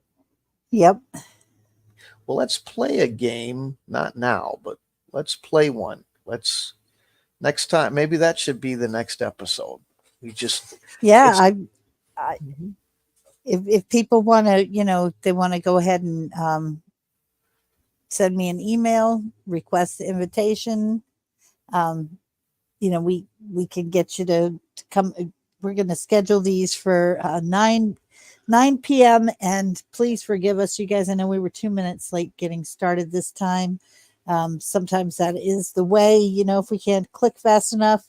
But yeah, right at 9 o'clock on Mondays is our new schedule with everything that's changed in my work schedule. That's the time that works best for us. So hopefully that'll work good for you guys as well. If you want to participate and play create a character real quick and play a run through of just a mini game so everybody can see how it works. Yeah, maybe even, well, not all at the same time, but what would be real interesting and a real great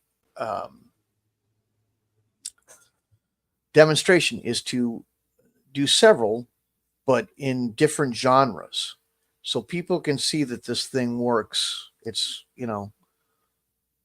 Well, yeah. And so if you're interested in playing a game, just send us an email because we're going to have the email included in the YouTube channel. Send us an email with the genre that you'd like to play in. And then, you know, we can do that for next There's Monday. a And lot we'll of a couple super, of them. Yeah, there's some that I don't know, but I'm confident that if you show it to me, I could probably, you know, show you how this thing could still do it. Oh, excuse me, sorry. That could probably still do it.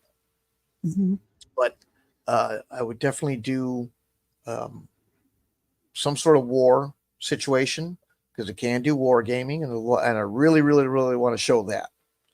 I'd love to, because there's a whole nother group of people out there that are war gamers that would love to see how that works.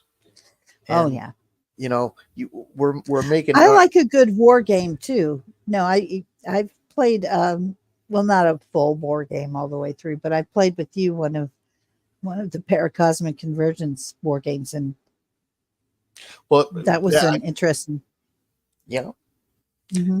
And I'd like to do like a more, because I have the mass battles part, which are a little bit bigger, I can do kind of a more traditional war game with it too. And I'd like to see that can really show the versatility of it.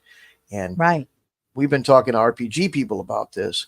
It might be time to start talking to some role-playing game people about it, or wargaming people about it too. Yeah. But yeah, do fantasy, do the war, do science fiction, and the little Call of Cthulhu stuff with the, you know, something like Buffy or something like that, you know, and just go through that. One of the things we wanted, like Magenta said, is be more consistent so we can, you know, so that you know that here we are. Yeah. Because instead of the guessing game, but sometimes life And throws a loop. I want to apologize. Yeah, it was my fault that we have been inconsistent recently. My mother is we had to rush her to the emergency room, and she was her blood pressure dropped dangerously low. She had sepsis. This is be her third time with the sepsis infection. So she's still got some health things going on, but it's not like it was before, where I was actually worried that I wasn't going to be bringing her home from the emergency room. So that was a very scary experience. But going forward, things should be stabilized and more regular. So I do apologize for my absences there, but I'm committed to staying for the long haul on these games. So I won't be disappearing or anything. I'll be showing up at 9 o'clock on Mondays. You can count on that going forward. Mm-hmm. So we'll try to get some more people involved in here. A couple of guys came and went, and that was nice. A couple of guys hung out. Nice to see. I say guys, I don't know. I'm sorry if I've just misgendered you. You're out there anonymously. Folks is probably a better way. Peeps. Peeps. I like peeps. Rituals. I like especially the little pink ones, and sometimes the yellow ones are okay too, but generally, actually, peeps of any color are great. Except those like blue ones, kind of, they stain your lips and your tongue blue. I'm not so fond of that, but you know what I miss, and I probably should never eat them again. They were probably horrible for you and all that, but remember Nerds? Oh yeah, and they had the, yeah. You know that they're colored with bugs. Well, there you go. There you Yeah, go. not just them though. Skittles. Yeah, taste the rainbow. It's made of bugs. No, it really is actually. There is a bug. It's a South American bug. They've been using it for centuries. It creates red dye. It's they crush it up and that's what they make red dye out of. Red dye number 5, I think it is. Yeah. It's Oh yeah, that's that's the one that's supposedly so bad for you too. Well, it's made of bugs, right. So maybe that's why. I don't know. I don't know the detail of these bugs, but yeah. Mm-hmm. Could be the issue. They've been using it for like centuries, going way before Columbus rediscovered these continents. They had been using the South American continent. Because they were using it to dye clothes and stuff, dye wool and all of that. It's a bright red dye that they make from those bugs. Mm. Mm-hmm. Mm-hmm. And it's a very cheap dye to use on foods. The alternative is beets. I think they make a dye out of beets, but that's a lot more expensive to produce. So we get bug carcasses in our candy. Yay! Nasty. Well, I used to have a lot of the Nerds because my uncle printed out the packaging for a long time. Oh. He had an account with the company, so he'd bring back lots of boxes of Nerds for me and my cousin. So you grew up eating bugs? Apparently, I've been informed now that I have indeed done that. Yeah. So. Well, it didn't kill you. No. See, there you go. Drinking from the water hose, eating bugs. We can survive it. There it is. So. Who knows? Actually, there's like a whole movement of people who think that eating bugs is like the key to our future. They're a great source of protein, all that kind of stuff. We just are squeamish about them because they're gross and wiggly and stuff. Well, yeah. No. Because their guts go splat when you step on them. Ew.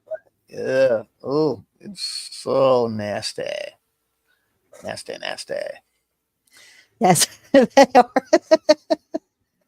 I'm not going to eat any bugs anytime soon. No, thank you. I had to eat them in the military and in military school. What kind of bugs did they make you eat? Crickets and ants. slugs and stuff. Yeah. Oh my God, you ate slugs? Did you Well, put that salt was on them first? oh, but I put chocolate on that cricket. I put chocolate on the cricket and the ant though. Well, yeah, chocolate covered crickets and ants. Yeah, but the slug was a bet, but the cricket and Oh, the what ant, was it like? Ew, ew, oh god, ew. so gross, like eating a booger. Oh, Yeah, gross. yeah, it was really nasty. So yeah, you ain't gonna get me to do that. No Yeah, that's a once fucking in your way. lifetime kind of thing. Yeah. Oh god, that was awful. So Ugh. hmm Most exotic thing I think I've ever eaten. Well, I did have rattlesnake. yeah, that I've eaten. Um, That's actually good. It tastes like chicken. I thought it tasted like greasy pork chops, but that's what I also thought about alligator tail. That I does ate taste that like too. grease. Yeah. Yeah. Yeah. Maybe it's the way you cook it, but yeah, Could that's be. the most exotic thing I've ever eaten. Well, I Yeah. don't know, maybe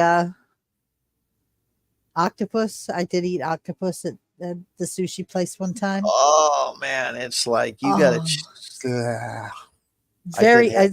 it's like gum. Yeah. It's like you're feeling gum that you can never finish chewing. Right. Yeah, I Exactly. was not a Oh God. fan. No, thank Oh, you. yep. Yep. No thanks for that. Um, but yeah, I did have that. There was a guy. Well, I had gator in Florida of all places, but I had the octopus in up here.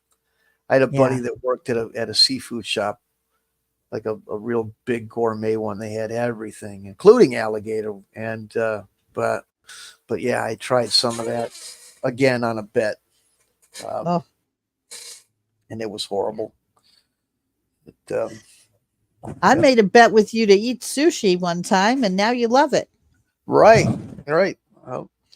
Another thing that I like that a lot of people go, "Oh, you mean man," and but I love it. Uh, I haven't had it in a long time, and I Veal. miss it. It's well, veal is yes, that's true too, and Oh, people think you're mean for that. That's it is fair. mean. It's very But mean. duck, Oh, love me the well, duck. duck is a bird. I mean, it's foul that you eat it, but Ah, yep. hey, at least you know the one that I will never eat is the foie gras Oh yeah, because the cruelty involved in how they make that. They like force feed those geese, yeah, and that's just like I don't want to eat anything that's been tortured yeah. first. Mm-hmm. Mm-hmm. Yeah, no, And thank you. certainly at those prices too. Yeah. Well, yeah, it's not about the price, but yeah, it's no, thank you. I don't want- I mean, I'm not a vegetarian or anything like that. I mean, we're omnivores. We're meant to eat meat to some extent, but we don't have to be cruel about it. Right. Or the This price. brings to me my theory. Since we are talking about monsters and motivations of monsters, I have always secretly thought that our motivation for creating Dracula is our guilt over eating. Um. Think about it. When Dracula was first penned, you had a whole bunch of people who were like small family farms, people were growing their own food, getting to know them. I mean, imagine you raise a barnyard animal from the time it is a little helpless infant, and you're feeding it every day. You feed it, you get to know it. They have personalities. I've seen goats, they're playful. Cows are just like those liquid big dark eyes. I've actually seen cows be very affectionate with people, and then one day you just kill it so you can eat it.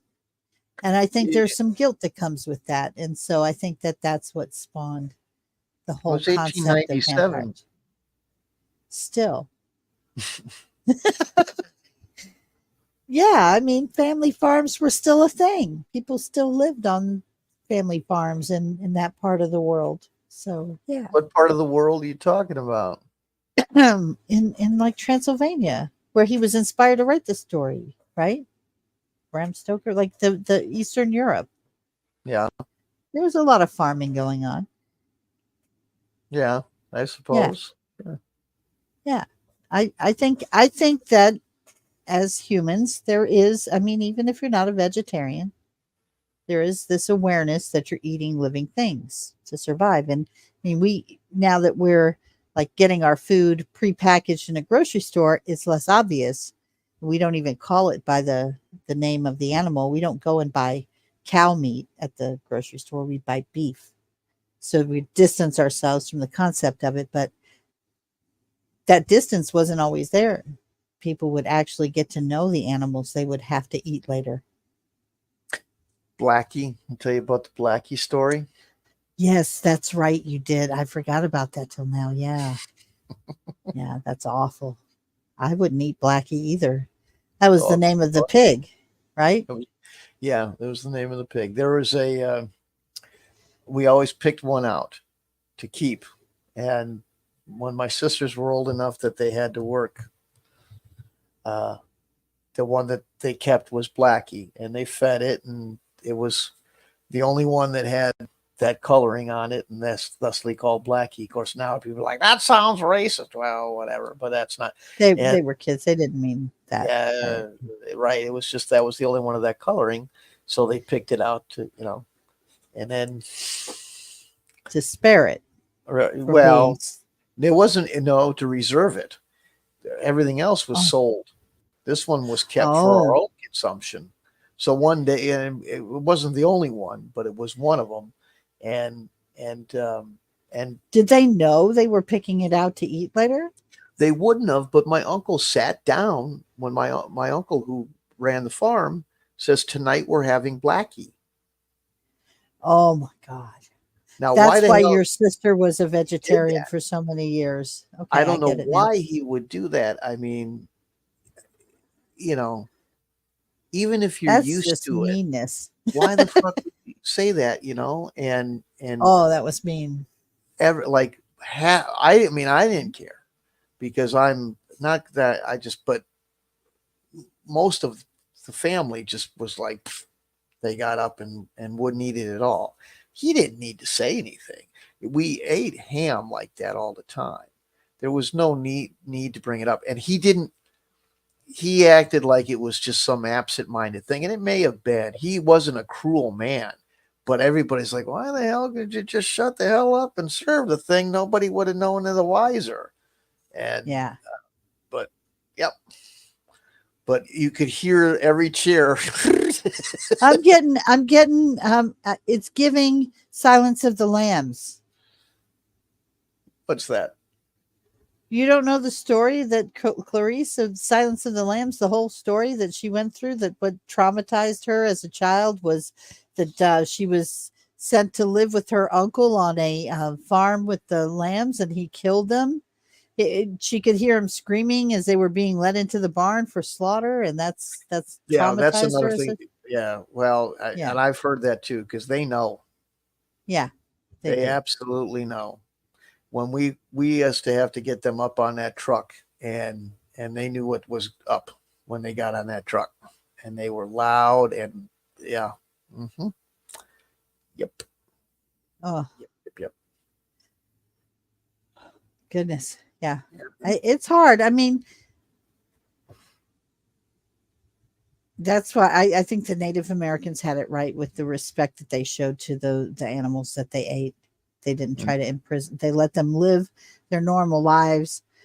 They took their hunting seriously. They went after them, and if you were fortunate enough to bring down the animal in its wild free state, then you got to eat and you were thankful to the animal for their gift of life that it gave you, but you didn't. Oh yeah, anyway, sorry, I'm sorry. You guys, shame on me, I always do this, right? um my brain is kind of like a it's a constant squirrel factory, so sorry about that. Well, um, I think we've pretty much rang it out. We're almost at 4 hours, so Yes. This Yeah. is why I can't maintain any kind of cohesive thought. I've run through everything that made sense and now devolved into all kinds of weird, off topic subjects. So sorry, you guys.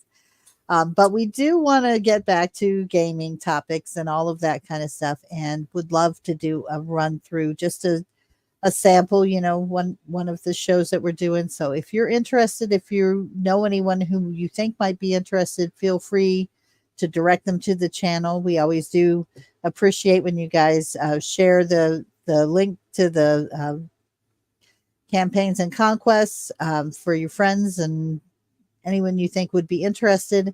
Um, Send us an email and let us know if you want to, participate. We'll make sure that we reach back out to you by email.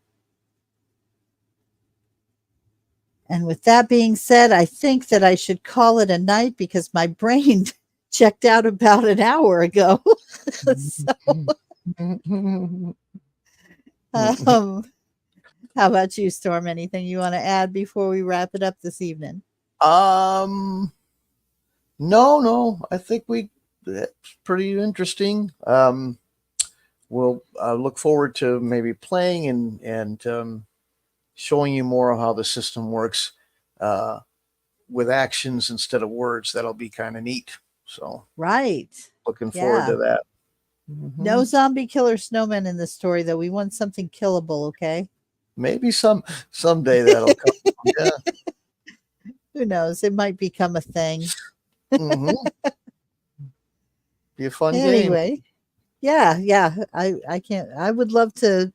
I ought to sketch it out. Just I'm going to give my grandkids some cards and some crayons, and I'm going to have them draw me some snowmen, and we'll see what we get. Right. Yeah, and some weapons for them to wear, because that's the other part. They got to have weapons. Yep. Indeed. Yeah. All right. Well, you guys, it's been a lot of fun. Thank you all for joining us tonight. Look forward to seeing you again next Monday at 9. And I hope everyone has a wonderful time until then, and happy gaming. Yep. See you next time. See you.